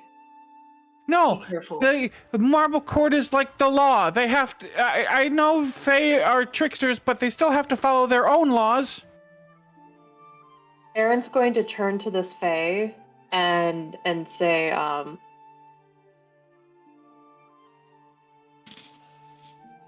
say next. Very important. You tell us what. And she's just trying really hard to get her comment. She's like, stopping me from killing you now. What is it? Sure, yeah. Useful it should be. It's a dreadful thing to lose one's words. And I'm not nothing if I'm not generous, so let's make an arrangement and I can give you the words back.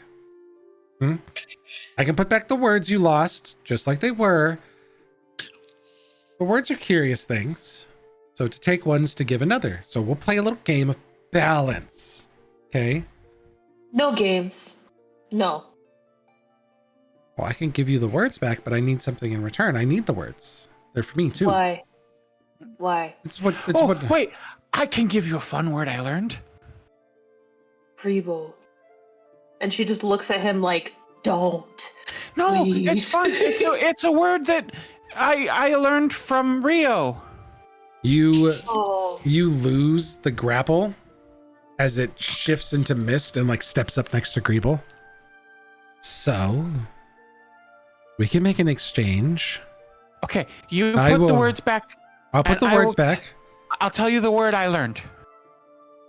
Well, no. You said you needed words. I need That's a words, word. but in a way that I need. So I need words in a specific way, and I'll give you your words back if you just you can either give me a new name, you can give me an unfinished sentence so I can finish it. You could whisper me a secret. We can swap words if you just want to swap words, or you can just have an echoing phrase. I'll give you a name. You'll give me a name. Word I have. I'll give you a new name. Okay. You can New give me name that I name. have. Okay, I'll give you a name. You whisper it a name. So you can send me a DM with the name. I just leaned down into its ear. I'm gonna call you shithead.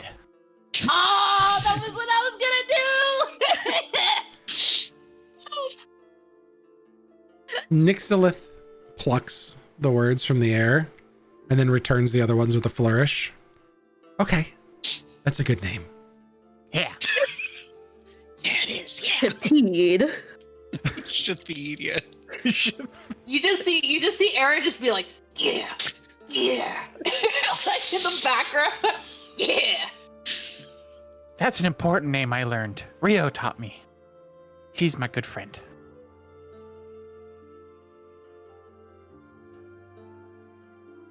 It's a good name. I would give that to a lot of people because it's funny. It's funny. It's a good name.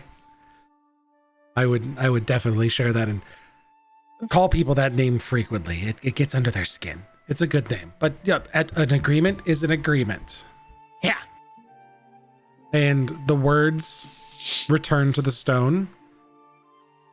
Viola, as you're working that day, that passage you couldn't find the day before, it's back in the book. You open to it and you're like, it's right there.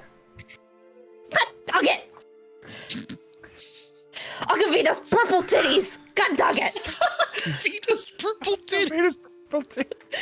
I swore it was in You guys, this book. In setting swear words now. yeah.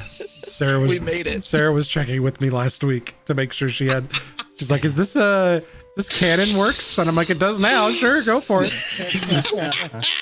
You guys gained Because otherwise, My ass. I wanted to make sure that I wasn't going to like misgender Agavina or something, you know?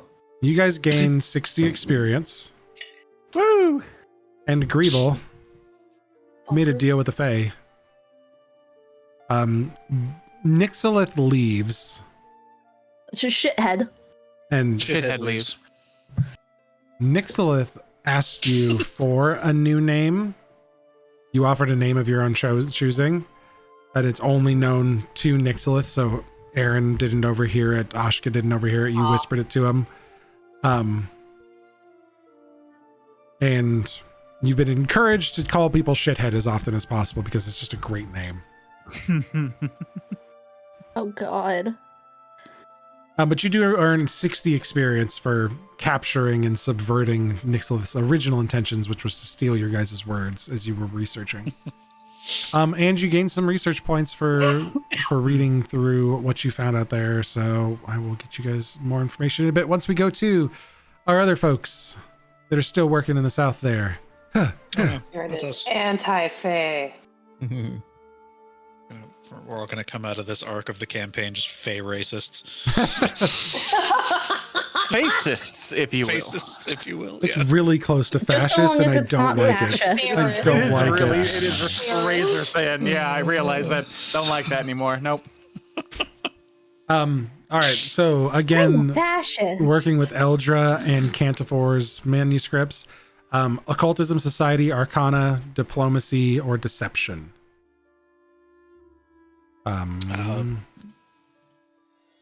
Go diplomacy again. Still trying to just work through details with the. You said it was like a.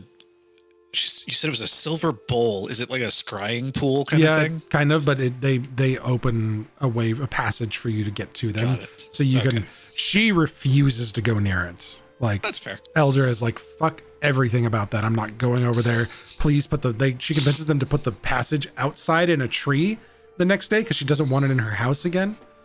I'll go outside and just sit in the sun and talk to people on the other side of existence with the bowl. Yeah, it's a doorway, a passageway for you to move through. Nope, mythic, fuck that. You're rolling it beautifully. Rolling like shit. Okay, so I re-roll, and then you said it's +8 if I'm trained? If you're trained, it's gonna be +8. Yeah, it's the difference between trained, which is +2, and mythic, which is +10. So you're changing from trained proficiency to mythic proficiency. Okay, got it. Yep, it's 2, 4, 6, 8, 10, and then plus your level and plus any skills. God. Wow. Wait. Did that go right? I don't think it did. 4, 8, 9, 10, 11, No, it 12. Nope. 13. You shorted yourself 7 points. Yeah. Oh, wait, what? Yep. 4, You wanna change it to circumstance bonus, and then so when it pops up, I will show you exactly what it looks like. Right. No, I had the little window thing pop up. I just thought. If you where it says modifier, that's the name of the modifier. Right. And where Modifier, it says +1, then you change it to 8 instead of 1. Oh, I'm an idiot. All good.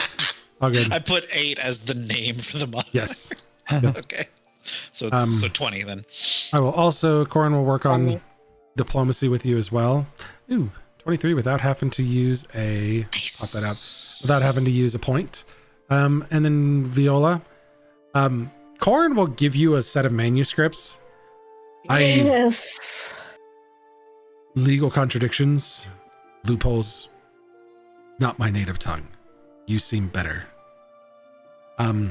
Gives you a stack of papers, like from the stuff that Cypher and Corin have found, that requires a deception check to investigate. That I can do. Roll. It is also not my first language, but we will try. Mythic point. Because I rolled a 2. Okay. It's in character. I am going to use a mythic point. Much better. So hold on. I didn't add. Okay, so ignore this roll. This roll is fake. Fake roll. Unfortunately. I can just add Okay. 8 to that. Fake roll, not real. For Jesus. 8. 34. Whoa. Not quite a 34, but pretty close.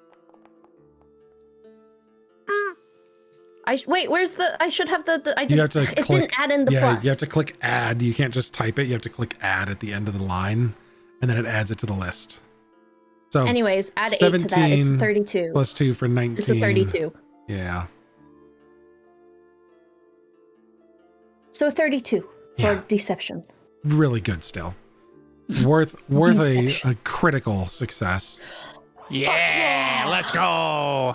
So at the end of day 3 of our research, we find so let's see, we've got another 2 out of that. 6. It's a critical suckies. I will give you a gold to never say that word again.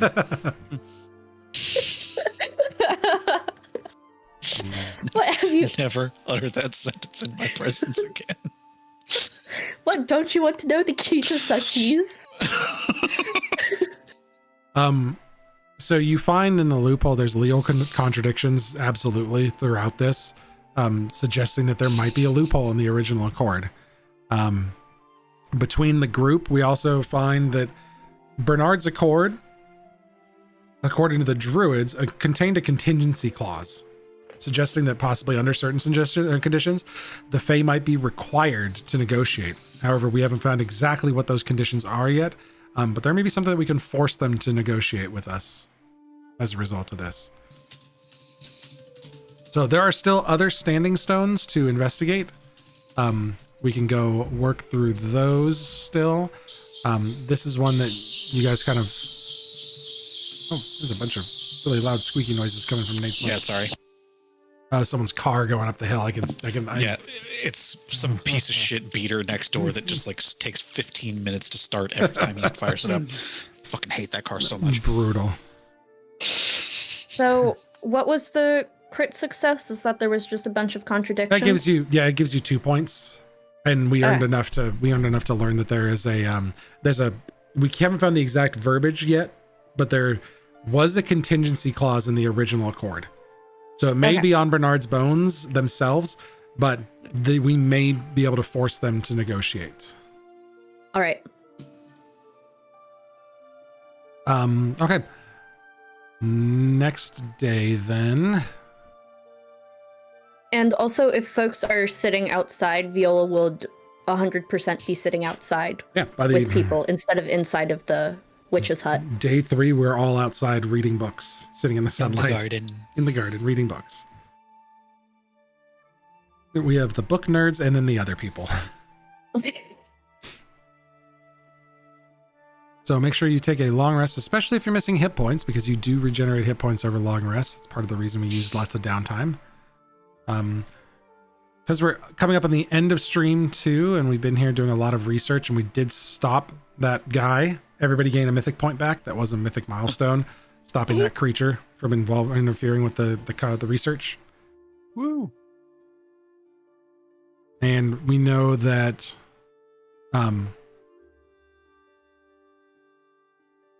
sorry, I just heard something. We know that Rio is working on their stuff still, so we can just skip past that. There are still other druid stones to investigate.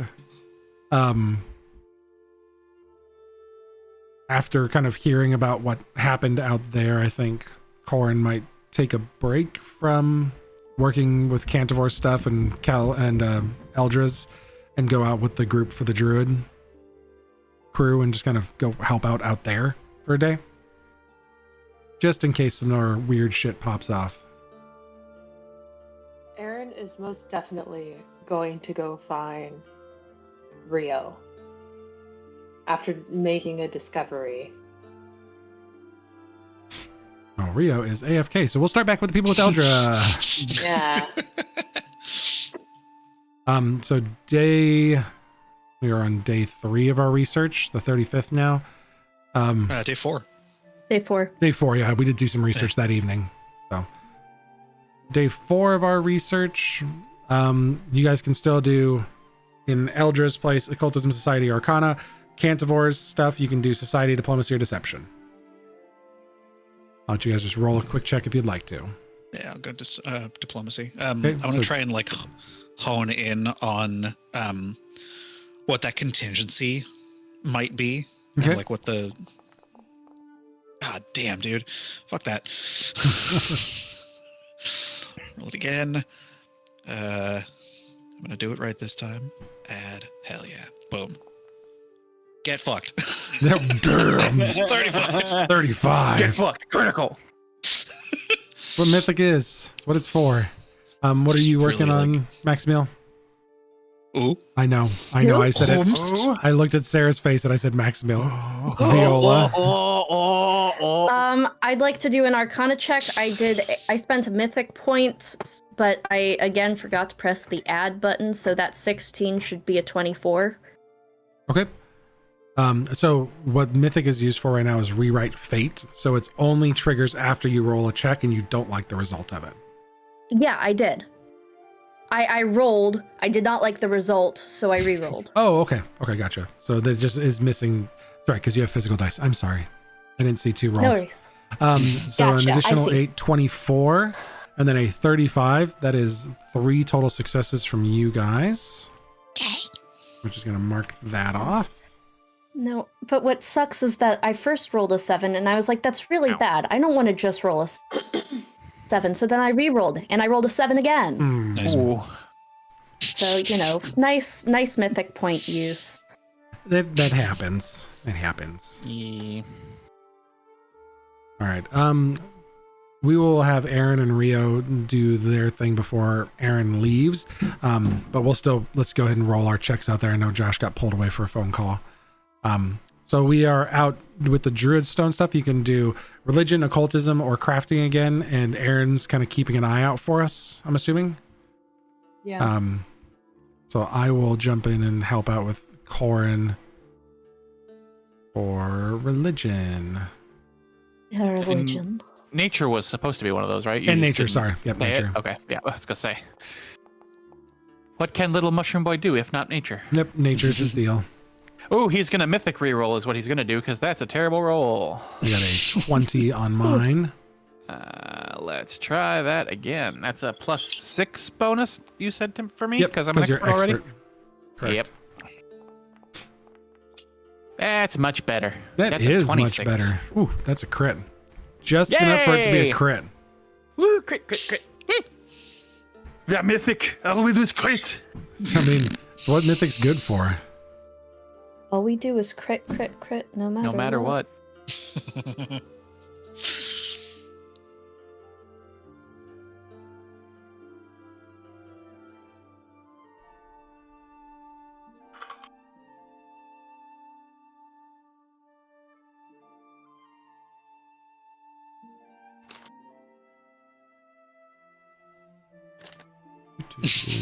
Gotta come back.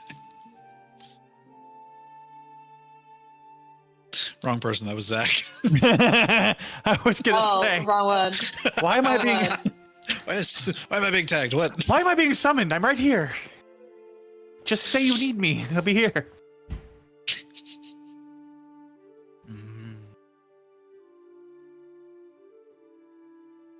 Dear Trolley, I love you. Please sponsor us. So we are going to, since Josh isn't quite back yet, there's Josh.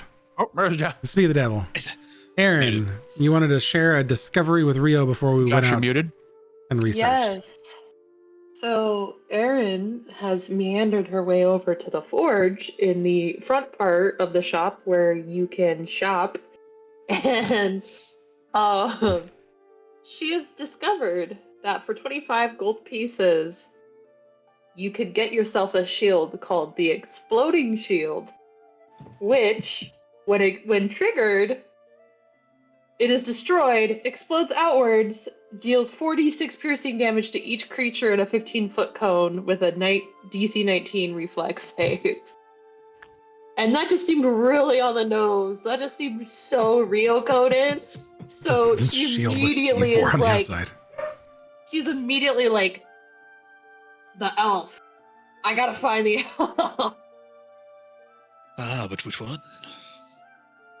The blonde one. So you share that with Rio?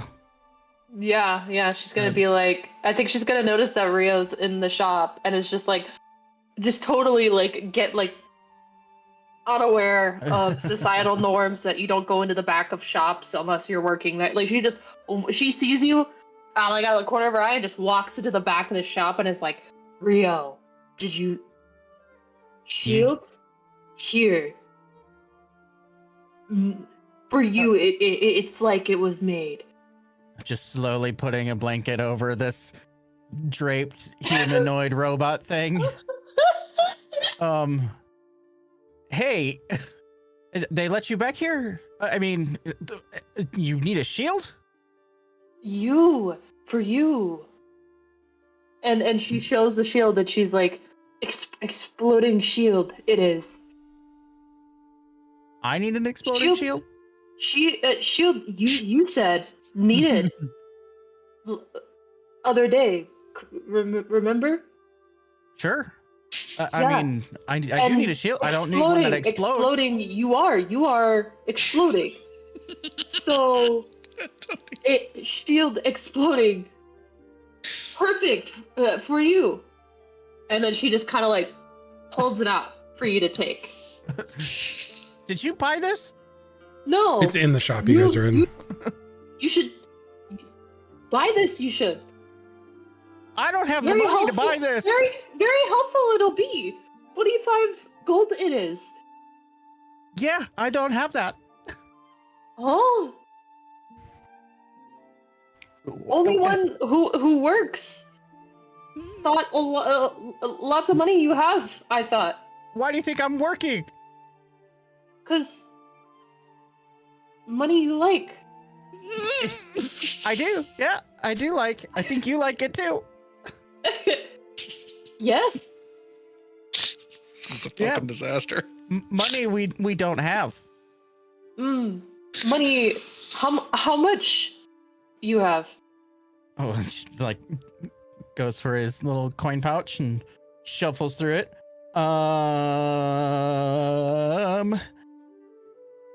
The socializing thing she's bad at, but gift giving she is that's her jam. That's her bread and butter. I have 22 gold and some Ah, spare, but I'm she's wait. gonna, like- I don't you don't need to give me any money. This is a kind gesture of what you're about to do. I don't need the shield. I think it's very cool. I was saving my money for something else. But almost die a lot. You do. protect you. It Get- will. Get punched in Right? face, you do. You're not wrong. Feelings are hurt. Feelings hurt, but Get punched in feelings now. look out! you are. Look out for protect you. I'm trying to do kindness. She's calling you showing- weak, Rio. What Right? will you say to show that? I kindness. punch her in the throat. Training montage, go. Show kindness through gifts. It is very kind. Very, very kind. I get the gesture. Make group stronger. Fighting, it will. I could get a regular shield. I don't need one that explodes for all of my money. Oh, well, regular shield it will be until maybe What if I don't want my shield to explode? bad time. Well, maybe bad time.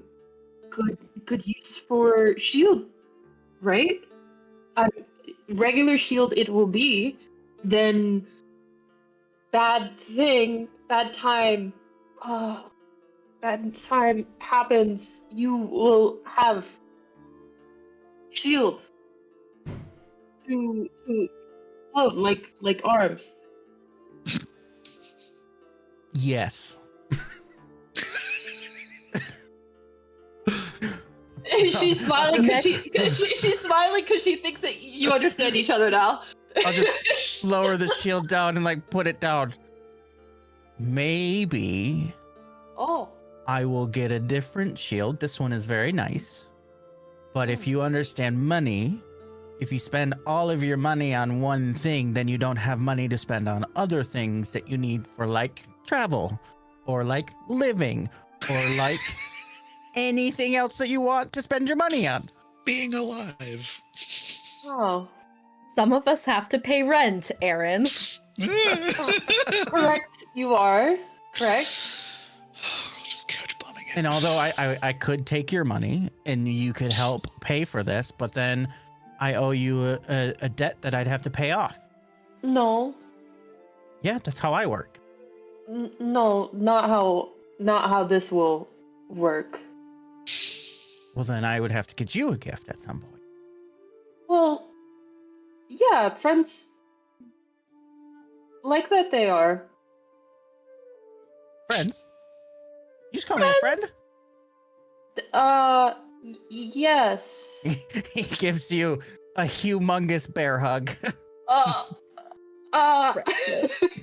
You just like the wings are like crooked and like she's just, like in her head, like she's like, this is fine. Someone is trying to embrace me in a very short manner of days, and the first one was already very confusing, and now I'm even more confused by this other one, and I don't know how to react, so I'm going to stay like this, completely still until it stops.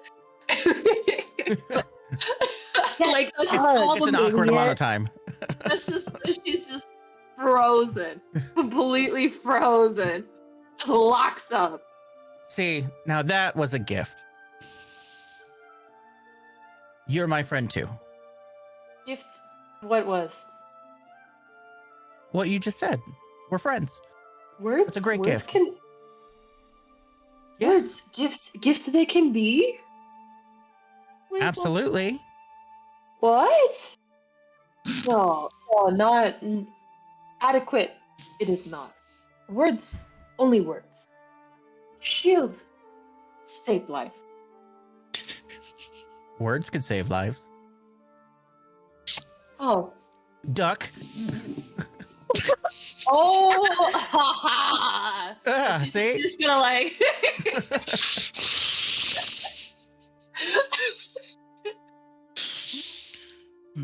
Getting real Correct. thing 1 and thing 2 vibes. Correct.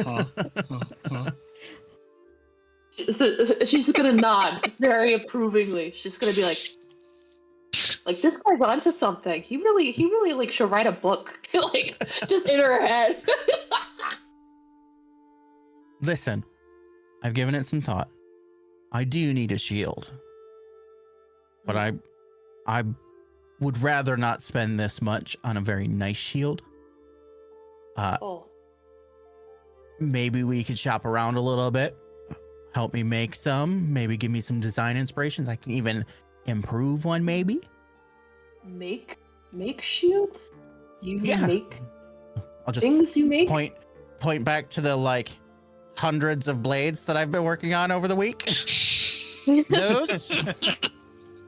She's gonna slowly pull out her rapier and be like, Yeah, you want me to make one of those? better than those are? Yes? No? I wouldn't say better, but Slowly puts it back. I could probably make something better. Oh, okay. Yes. Just takes time. Uh-huh. Of course. But yeah, I can do armor. I can make some shields, swords, utensils, belt Oh. buckles.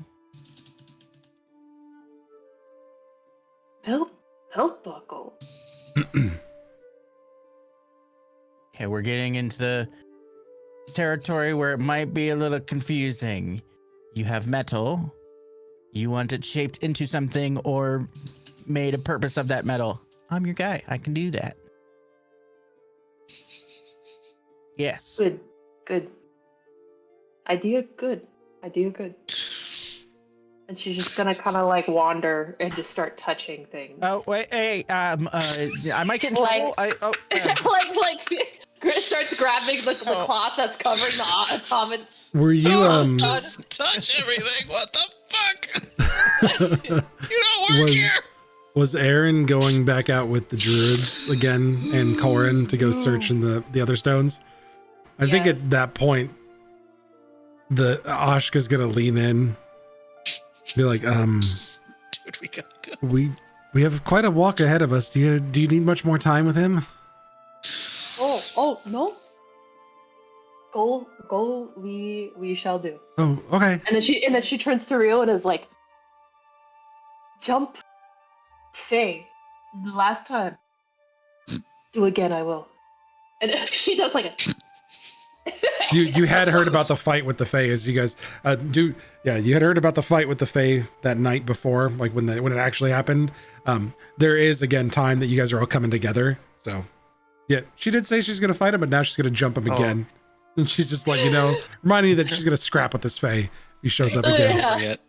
Kill Not that little done. bitch. Round 2, here we go. That's Round when two, Greeble fuck can up this remind guy. Rio about grabbing cold iron scraps. Yeah, you remind Rio to look for some cold iron scraps. This forge would be a place where he does have cold iron scraps available. I will purchase.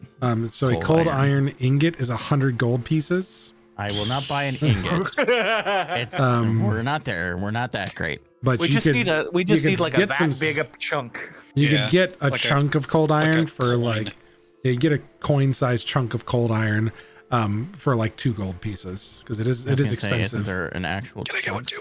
Let's see. Oh, wait, a cold iron chunk is 10 gold. There you go. Yep, cold iron chunks 10 gold. Oof. Well, I can afford one. Do we need how big is a chunk? A chunk we is get- substantial enough for you to cast needle darts with. Okay. Yep, that's what you need. Yeah, it's a. I'll get a cost chunk. Yeah. We're all going to buy chunks. All right. So removing 10 gold, Yes, sir. asking for a chunk from. Is there enough for both of us to grab one, or is Yeah, it like he's got limited enough. supply? He's got enough scrap Okay. for you guys to both buy chunks. Okay. And then I gotta figure out how to add that. Next to your money on the right side, you click the little remove coins button, subtract. No, and then I just type in- removed, Oh. but I don't know how to add. That's a good question. I wonder if it's under equipment searchable. I can just, Cold yeah, I can. iron. If you guys moved It it, I is. can. Searching under equipment, you can Oh, search yeah. cold iron, and you can drag You a should be able to chunk. do. You should Control just be able to space. hit the coins. You should be able to hit control space, cold iron chunk, Space, Oh, look at that. and pull it up, gold, That's cool. iron. and then you can drag it to your inventory. Did you see? Oh, you were looking in the equipment browser. I see. Yeah, Mhm. you can do it in the browser too, but you can just hit the coins in the browser and it's Yep. buy item. Coins will buy it for you. Okay. All right, I have a cold I'm iron not- chunk now. Removing any gold, you both have your cold iron chunks. Yes.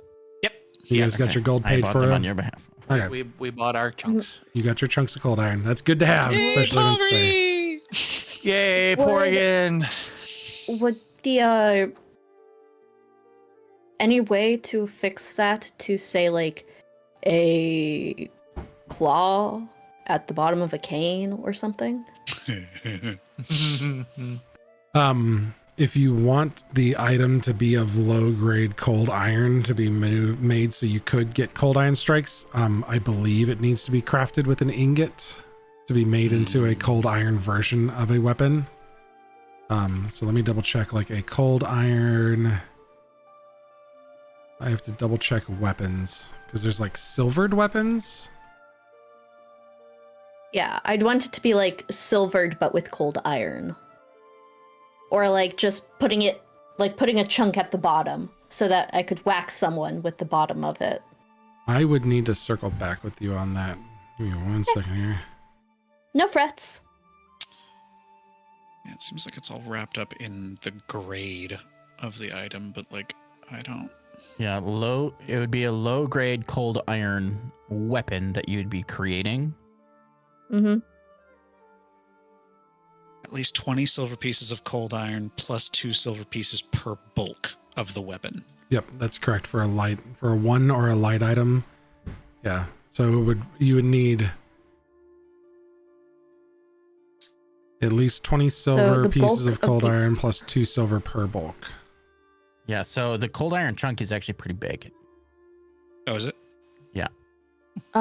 comparatively to like the value, because it's the value of the piece of iron Mhm. versus How what can you're I- doing with it. Oh, So yeah, you it's would a need a large. 10 silver piece value of that chunk of gold iron, sorry. How Oh. can I find... Oh, there. It's only bulk 1, so it'd be 24 pieces of silver. I'm looking it up right now.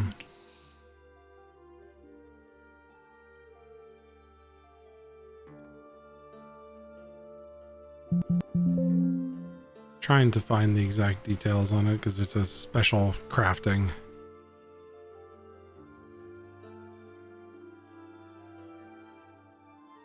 Yeah. How do I know this background music? I think I It do does too. sound I just- familiar. Yep. 40 gold pieces plus 4 per bulk, so it's 44. Crafting requires at least 20 silver pieces of cold iron plus 2 silver pieces per bulk. Mhm. The chunk is higher value. Let's see here.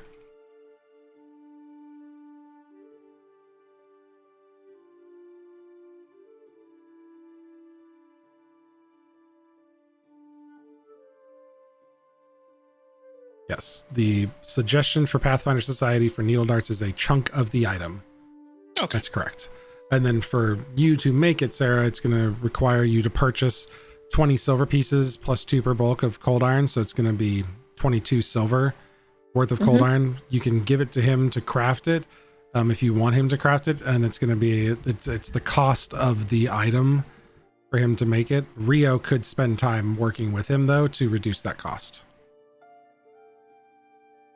So Pretty blanket Rio. Rio can craft on that with him to reduce the cost for a low grade. Hey Rio, buddy pal. Thank you. Yes. I think I can actually make it because I have assurance. For Mhm. You second should- level, it's not. Assurance is, yeah, your assurance DC would beat that because it's 16 for a second level. Yeah, I was gonna Nice. say I think I automatically pass those. Yep. So you can just spend time with him working on your stuff because that's thematically in character. You'll have that done. And you can work on her cold iron piece as it's in there. So you're crafting for 4 days, which would reduce the cost by an amount equal to the craft table.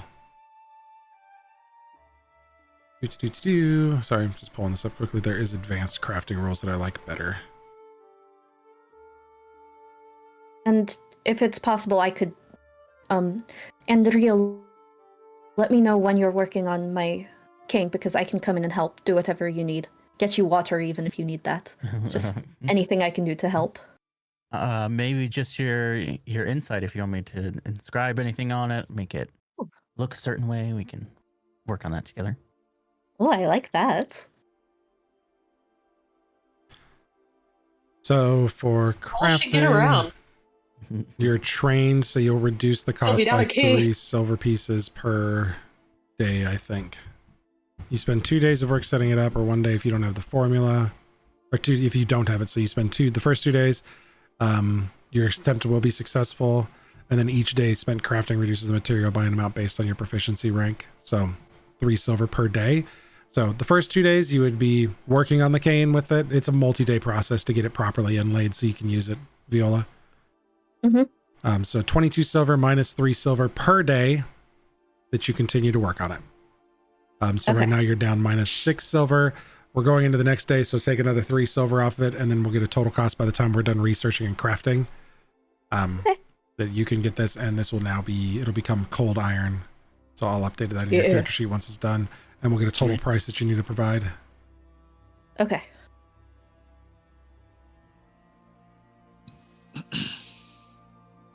Yeah. Cold iron cane. Cold iron, low grade. Boom, there. I'm just updated it for you now because then I don't have to worry about it later.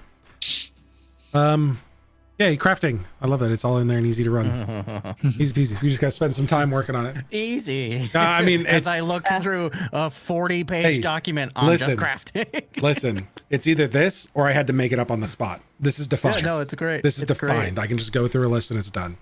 At the end of day 3, or day 4, as we're going through all the stuff that we're learning, we find through everybody's work, the druids of old encoded hidden runes into the accord, revealing that a specific ritual was used to bind the agreement. And if you want to challenge the Masquerade's claim, we have to retrieve the bones of Bernard, and then we could prove that there's a breach of contract. So there are runes that once we retrieve the bones, we're able to force them to prove that that's a breach of contract. We just have to get them.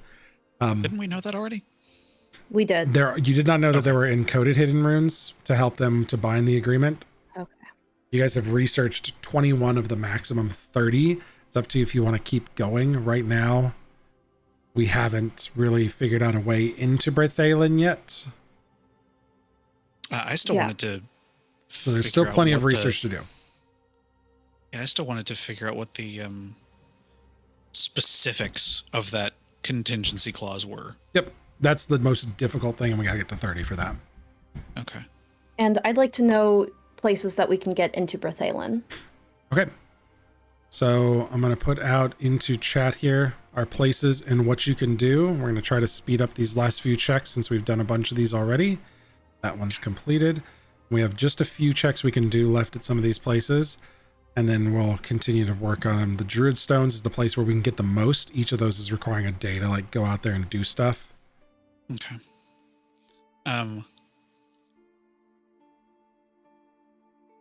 The druid stones all required like nature and Religion, okay. occultism, or crafting.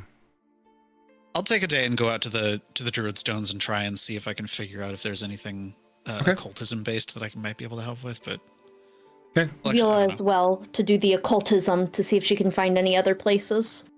Okay. Okay. Corin will head back out there as well. So we'll get the whole party out there. Let's get a culty. Let's get culty, yo. Okay. Please, God. Ugh, terrible. Mythic point. Oh no. Same. Using my Natural last mythic one. point. I only have one left. I'm using the last one. Forget it. Yeah. Oh, yep. I got to use my. Dang, that was a terrible. Fuck it. Use the last one. Yeah. All right. Yeah, let's go. 28. Love it. Ignore this one. Ignore this roll. Ignoring that roll.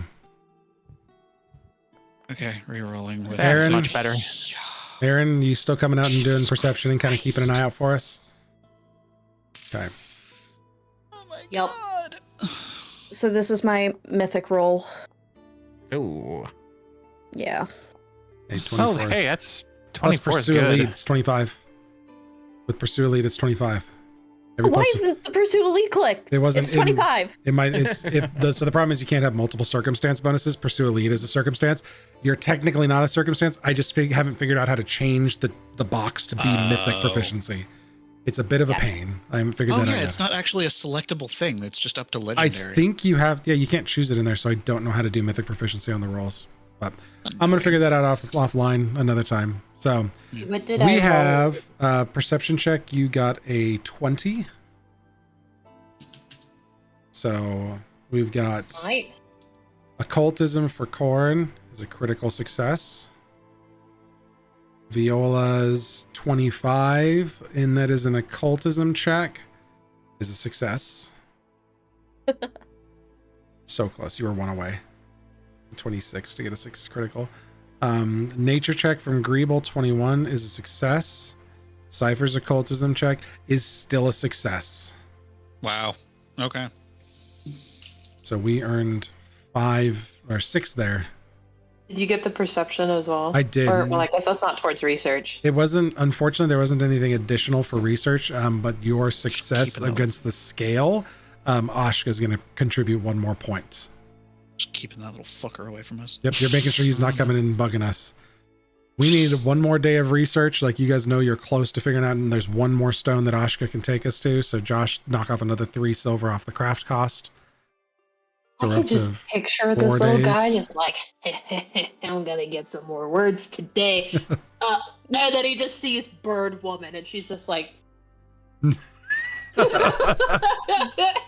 Surprise! I feel cast it. no.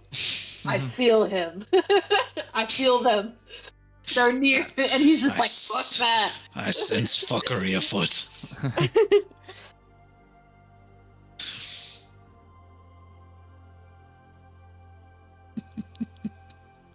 Just All right. Aaron, just standing there. Smell like bitch in here. Same checks. We have another day we've gone through. All right. Okay. Nature. then we're Occultism. Cultismo. We have 1 more day of research to attempt Okay, to go you through. are going to dice jail. Please. Okay, decent. Put it, 19. put it in the cuck chair. Uh-huh. That one's a 13. Someone needs to Sorry, make Zach. that a little Zach. chair that you can put a D20 on, and it's the die Yeah, cut they chair. did. But it's been bad. They did. Someone They did. Someone did immediately Yeah, after someone that guy made a like 3D printed printed. it, and they made their Oh dice my tray. They made their dice tray a bed. We have a 3D printer. I can straight up 3D print this and send it to all of you in the mail. We can Oh all my have our God. own dice cup chair That's hysterical. for bad dice. For Christmas, I'm asking for that for Christmas. I haven't used any of my dice. I should roll at least. I'm gonna- Everyone's getting a bad dice chair. I'm gonna clear off the clock there, as we have enough successes to fill the last piece of the pie. We have enough suckies. We have enough pie. Pie. So it did take us 1, 2, 3, 4, 5, 6 days of research Damn. to get Wait, it. 6? We traveled around like that Oh, first yeah. evening plus 5, and then Yeah. traveling for 3 or 4 days to the different druid stones to get their inscriptions. to find everything, studying all the carvings, finding the contingency clause, the exact details of the contingency clause and the contradictions that lead us to believe that there is a loophole that forces renegotiation in the contingency clause. That if the mortals of Dunscaith were ever physically threatened, with possibility of death, which you guys did get hurt, that there's if you have the bones, you can prove that they'd be forced to renegotiate with Cantivore and correct some of the issues. So you do have an opportunity to bring them to the table and force a renegotiation from this Fey court. There is have to get the bones. You just have to get the bones. And that evening, we all kind of gather back up at Eldra's hut. Rio gets back with us after another night of work, but the cane's completed at this point. So it's 22 minus 3, 6, 9, 12 silver. So it's a total of it's 22 plus or 22 total. One gold, 2 silver. You got it, One boss. gold, just 1 gold total. A single gold. A single gold is the crafting cost for it. No, I think that's just he provides the materials and then it's going to cost you. It does cost you the full cost to craft it, right? You just pay for half of it in materials. So the total cost would be 44 silver total. He's going to reduce the cost for you by 12 silver. So it's going to cost you 3 gold and 2 silver to make the cane. Okay. Dang, that's cheap. Yeah, to inlay it with cold iron, it's not that tough. It's a pretty straightforward thing to do. We just needed a big fucking hunk of the stuff that was 10 each. This is why we have research stuff, though, so you guys can spend downtime crafting and fixing stuff up, too. Yes. Oh, I forgot to long rest. There we go. Yeah. You did find, however, on this last bit of research you were doing, you know that Bernard's Hollow is not a safe way to get to Braithalon. It's a weak point between the realms, and it was never intended as a passage to Braithalon. That's the hard part. Is that what you found is there's things like the keeper of there's a gatekeeper. There's people that will stand against you trying to get into Braithalon. Didn't Homeboy say he would grant us passage? He would grant you passage to possibly get to the door. It's one way for him to get through. He would help you. He would let you know that there was ways to get there. He didn't have a way for you to get in. He doesn't just grant passage, and you would need to get. Oh. He's the keeper of the Accords. He can help you agree to ways to get in, but he doesn't just have a door he can open to Braithalon for you. You find that you need to open and find a Fey crossing. A thin. I don't know about you guys, but if I was a god, I would be on top. If I was a Fey god, I'd make sure I would have a Fey door. Doesn't seem like that tough of a god, really. I mean, I'm gonna write this down for later. When Y'all are I'm gonna a get god, if Fey, make Fey door. Go Got it. ahead. Smite me. Oh my. Sarah, okay, I did. Don't loop me in with her. I'm not saying that. I'm not saying that. Mine was a healthy dose of playfulness. Sarah Good said reference. something Flew about under the radar, smiting. Nate. Yeah. Good reference. I tried. Yep. I caught it. I appreciate it. What's he This gonna is something do? that Maddie and Sarah are saying, and not what Aaron I'm not or one for Viola are blaspheming, saying. but that one made me laugh. Ben's just rolling So- dice. How can I kill them? What would be the funniest way? I'm just trying not to lose my place. This was in the middle of it. Oh, fair.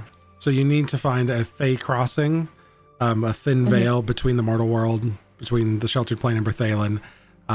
Druidic rituals, guidance from a willing Fey, arcane divination are all ways to get there. So you have to properly attune to it. And the most important thing that you discover is not drawing unwanted attention from the wrong Fey courts. There are multiple Fey courts and you don't want to get the wrong people's attention. And this one's nomadic, so we don't even have a specific fucking. You're not place to sure go. What about- where exactly what about- it's going to open up and go in. What about the hot Fae courts? What about the Fae courts that are really full of attractive, hot Fae? I mean,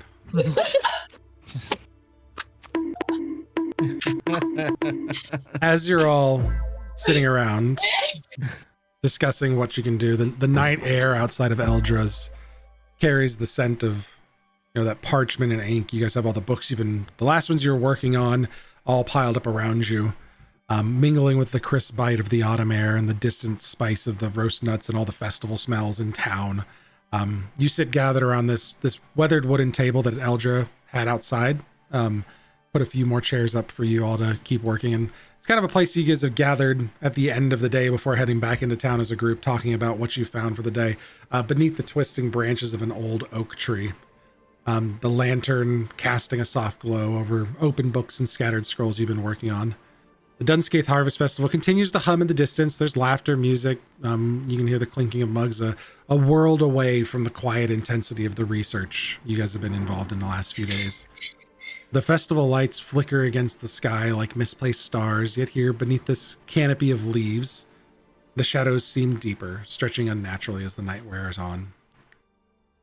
Then the air shifts. Oh, God. Not a sound, not a footstep, and yet he is there. A figure leans against an oak's trunk, just beneath the lantern's glow.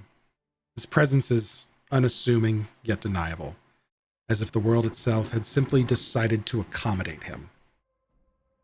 He wears a deep green cloak, its fabric dark as twilight dappled leaves, fastened by a silver brooch twisting into the shape of interwoven thorns.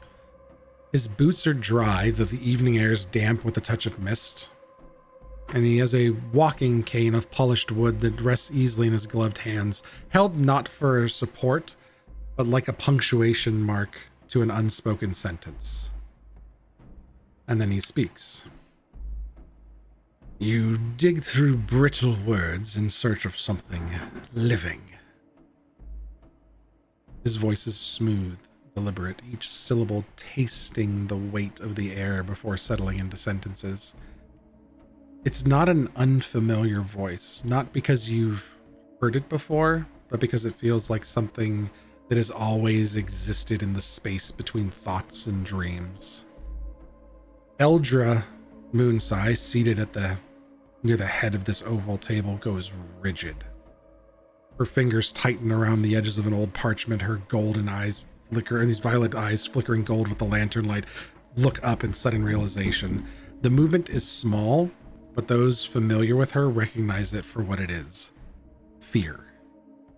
Not of a man, of something else. Her lips press together, her breath catching as she weighs the cost of speaking a name aloud. Do we get the sense that this is Cantivore? No, this is absolutely not Cantivore. Oh, I just figured like maybe like in a disguise or something like that. You said the cane and all that other stuff. Different cane, different person. I think the Fae just like, Canes. get canes. It's like, ooh, I don't need a cane, but I'll walk with one. So her lips press together, her breath catching as she weighs the cost of speaking the name aloud. And just for the stream's reference and for your guys' reference, you earned the full points possible. And in earning the full points possible, you attracted the attention of a Fey Lord, diving into research that, the revelations of what you found shake the veil between realms, allowing this powerful Fey entity to take notice. You said it's evening, right? Yes. So is it just me and Viola there, or is it everyone? this is back at the Eldritch house. Everybody's there, just kind of enjoying the rest of the evening, recapping everything you guys have learned. And Eldra says from the head of the table, Valethar. The name lands like a stone into water. The ripple of silence follows, deeper than the natural hush of the quiet night. And the air grows heavier, the lanterns glow dimming as if it too understands what's lingering here. The very trees seem to lean in, listening. Valethar tilts his head slightly, a faint smile tugging at his lips, pleasant, amused, expectant. He takes a step closer, the leaves beneath his boots undisturbed. And with a slow, deliberate motion, he rests his cane against the table's edge and folds his hands before him. Ah, he muses, his violet gray eyes settling on all of you, unreadable and vast. Then I suppose we may dispense with the pleasantries. His gaze lingers, weightily with something not quite curiosity and not quite judgment, something far older, far deeper.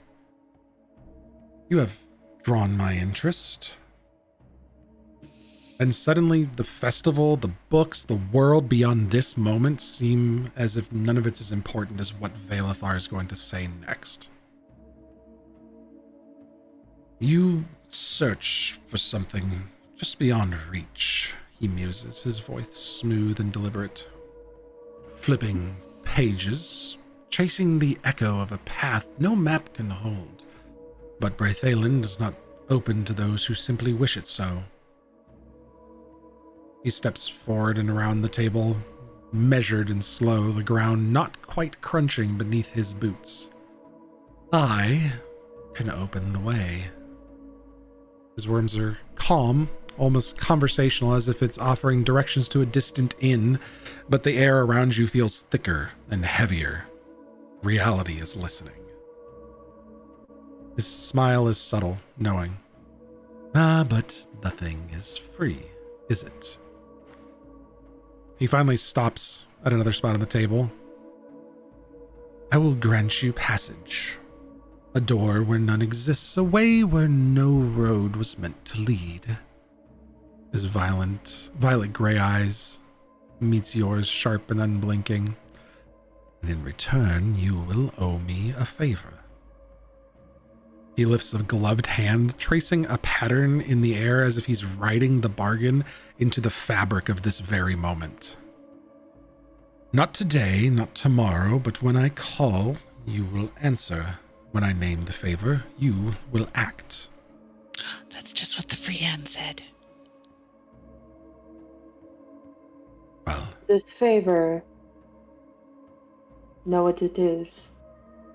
Can we? his voice lowers, not a whisper, but something very dangerous, something that doesn't fade even when the words are done. No riddles, no deception, but you will know when the time comes. And then a simple gesture, a hand extended, palm up, not a demand, not a plea, but an expectation. Do we have an accord? What sort of things do you usually ask people for favors? I have Cipher. many favors that I ask for. Some may be a bit more dangerous than others, but I would not ask it of you if I didn't expect you to be able to complete it. Can complete it or want to complete it, will we? Well, you will want to complete it because we will have reached an agreement. Mm. Would it And involve a us choice. hurting anyone? I can't guarantee that it wouldn't involve hurting people, but nobody that wouldn't deserve it. And I can deserves it. guarantee that no harm would come to any inhabitants of the sheltered plain. I would not ask you to act upon your brethren. A favor I may ask of you would be one that deals with Fey matters.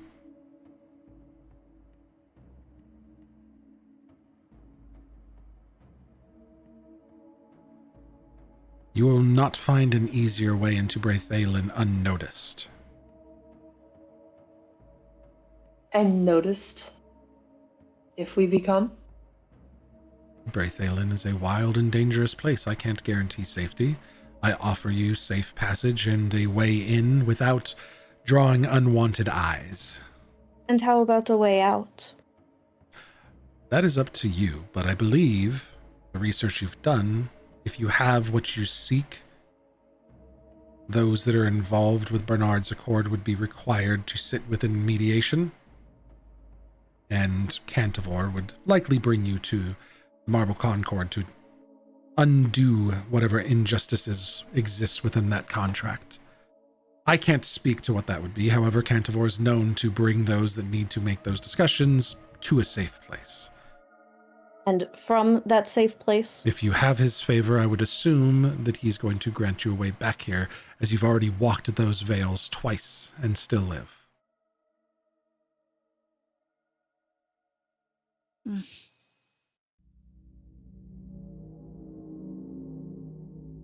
and what is safe in your eyes? Are you breathing, alive, and acting of your own free will? I don't offer you safe passage back. I offer you a way in.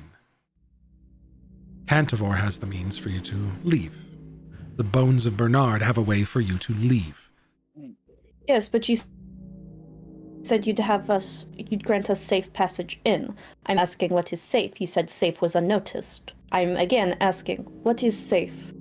You would not need to tear a hole into Braithalin yourself, which would draw the gatekeepers, the watchers, other interested parties who want to know what you are doing there. You would seem as any other fake creature.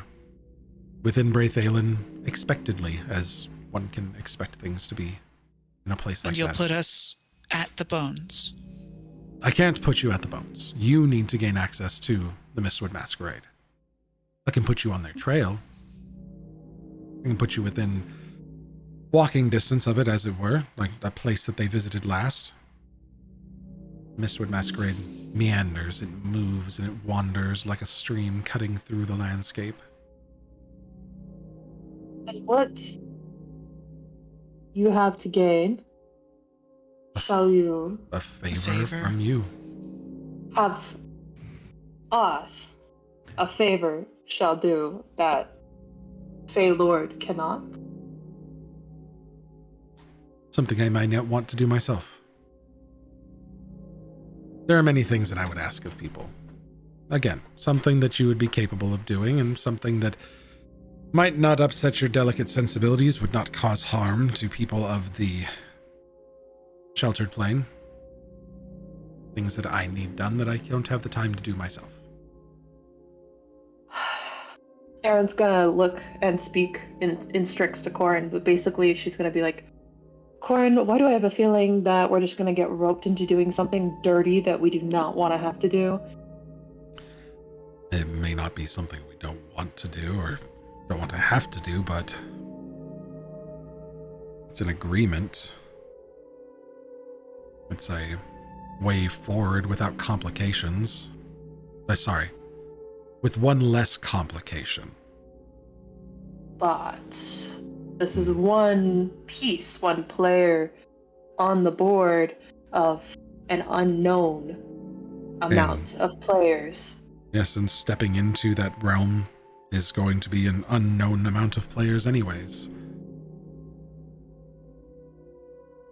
I just can't help but feel like he's not our only choice. That there will be plenty, at least one other option as sweet as this one. He's not our only choice. We've researched and we know of other ways in that will require much more effort and will draw attention. Above table, we had found that Auntie Kethel, or Auntie Kelith, had a way in, potentially, right? Mother Kelith doesn't. The druids would.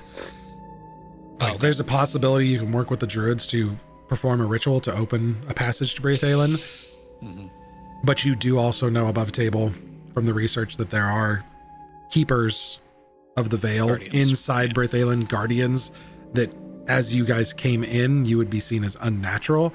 You would be considered more hostile to everything there if you broke into Braithalin. If you were welcomed in by a Fae, that's one of the ways you knew in that was a little safer, because things just wouldn't outright hate you for being there. He is now going to say one more thing in Strix that I ahead. will now type. I will now type to you. Yeah, I got you. I see it.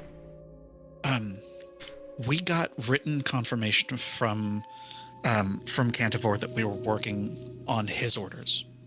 Correct? Yeah, you have confirmations you're working on his orders, but that doesn't carry weight with all the Fae courts. What you found is that just if you have the bones of Bernard, he will, if you have them, he will mediate a resolution to this conflict. Okay.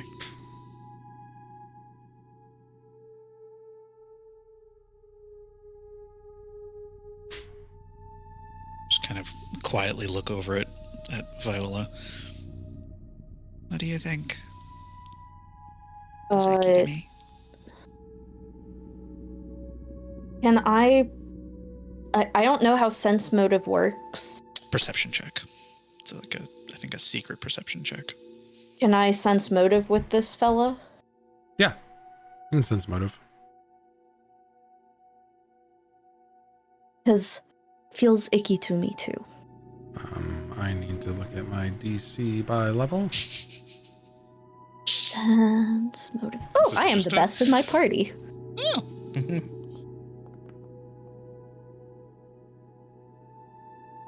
I'm okay with it being secret.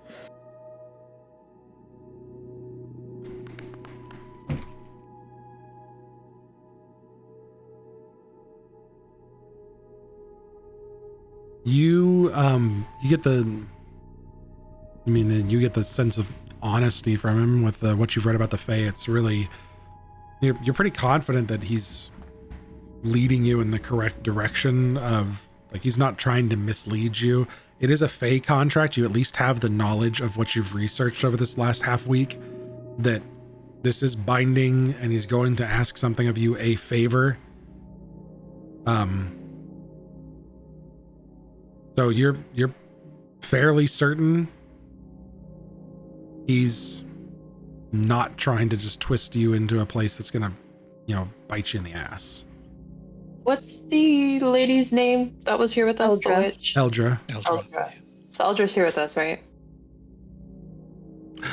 Yep. Eldra's Greeble. here. You stand up, walk over around him, and you all hear Greeble say, "What's that last thing you typed to me?" You can just say that out loud. Greeble shakes his hand in agreement, says, "Okay, we'll do it, but we get an easy way into Berthalen." Excellent.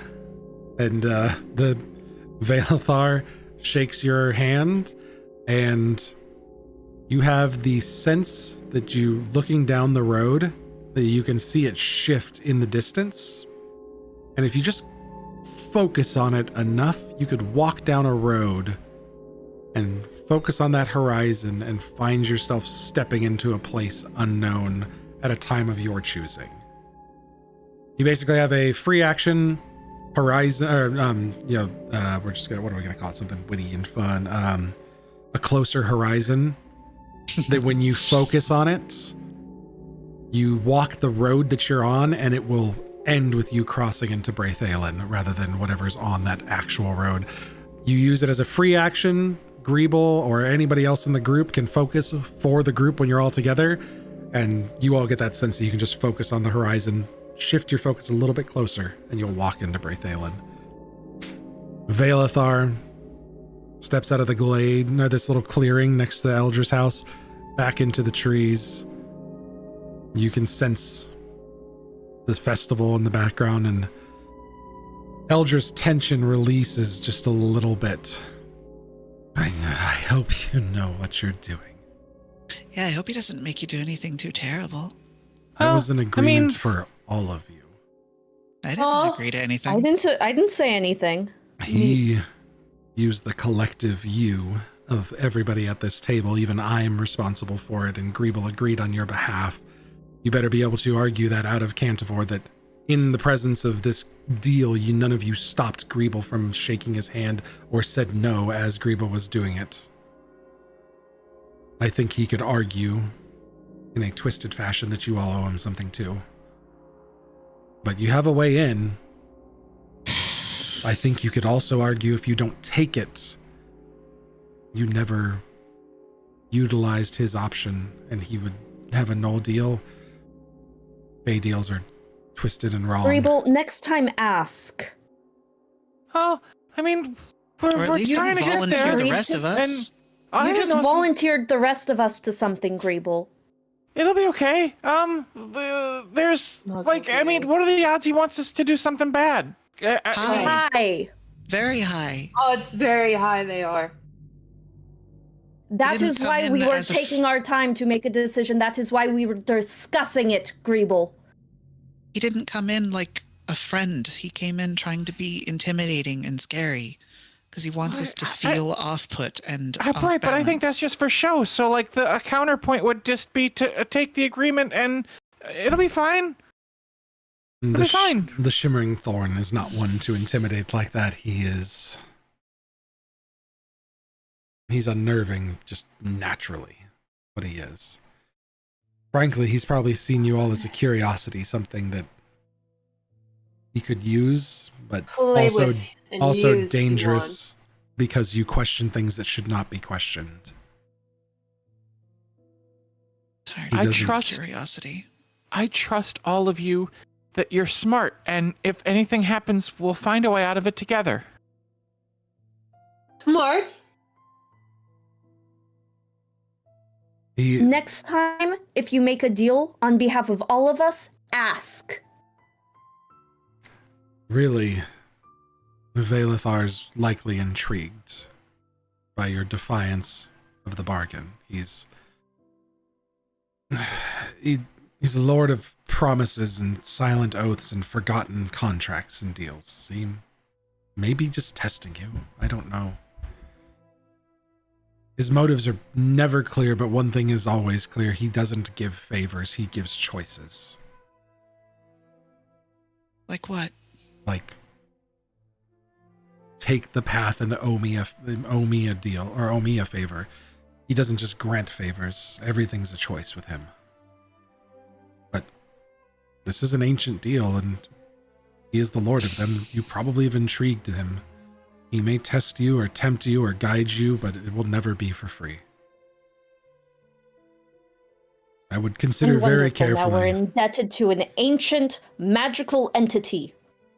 Like, for the second More time contract. this week. It's fine. It's fine. I promise. Erin's just like borderline gonna start like rocking back and forth in her chair, just like and like does like that thing where like birds like shake their whole being, and you just see a couple feathers. The feather flitter, yeah, and then you just see a little bit of fluff and feathers just kind of go up, and she's just like biting her nails and just. I mean, I took his hand because I thought that. I mean, I've only spent like a week and a half with you all, but you seem really strong. Going to be fine. Why? Because I have faith in us. Faith in us. We have faith in Faye Stranger, Faye malicious, powerful stranger. I do not have faith in him. I do not have. I already owe a favor to someone bad, and I know that he wanted me to do something that I'm not going to like later. But I had to.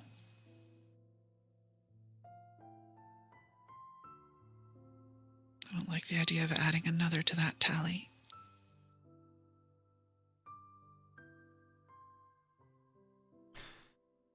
Well, with the weight of this new deal potentially struck on the lot of you, as the festival still goes in the background, we will draw to a close on this evening and pick back up next week. Let's see here. It's probably about 7 o'clock at night. That's good. Thanks everybody for joining us for our second session on stream. We hope you had a good time. Good night, everybody. I gotta make sure to keep an eye on chat. Make sure that we're keeping an eye on chat for people with redeeming things like confessionals and stuff like that, in case I miss it. Did we miss one? No, we did not. But I just want to say, okay, in case I do miss one, please be sure to bring it up to me. I'm just reading back over chat right now because I was the little reward request. I don't know who Erin was sitting next to, but you now have fluff on you. There's now fluff. Generally, if you see me like looking over in this direction on stream, it's because I'm looking at my second monitor to keep an eye on I'm chat seeing or whatever. all the stuff like Juliet said. He tastes the weight of the air before speaking. Kind of ew. Yeah, perfect. Bad. And then Sam's another chaos goblin in the back. Push the button. Every time I click into Twitch, it randomly bans someone, and I want to fucking know why, because I'm not weird. clicking anything Why important. This message get deleted. Yeah, like what I happened to clicked. Mom? He accidentally into the- banned mom. Yeah, like randomly when I will click into like the moderator tab on Twitch in the like send a message box, it'll just randomly ban someone. Oh, weird. That's I have dangerous. no Macro fucking setup idea or why. something. Click ban. Whoops. I mean, It's I have super to. annoying. I It have to doesn't do click it every the little, time, but it's the little it's enough slash. where I'm like, So there's at the front of someone's name. There's like a little slash. right, yeah, no, I see all those, I and have I to- I'd never have to touch click any of that. that shit. Yeah, mom's Oh, not good. banned. Mom's Yay, hi, back. mom. It's super annoying. I don't understand why it does this. That's so weird. I don't know. Ugh, Nate whatever. did that to you because he's mad at you. Oh. Oh no. Our most faithful viewer, I'm very bad at you. Well, thanks everybody for joining us. Went over a little extra. Thanks, Sarah, for keeping us on time. I feel like we got so much more gameplay today. Yeah. It was great. We had a really good day. So thank you all for hanging out with us, and we'll see you next week. Bye. Boy.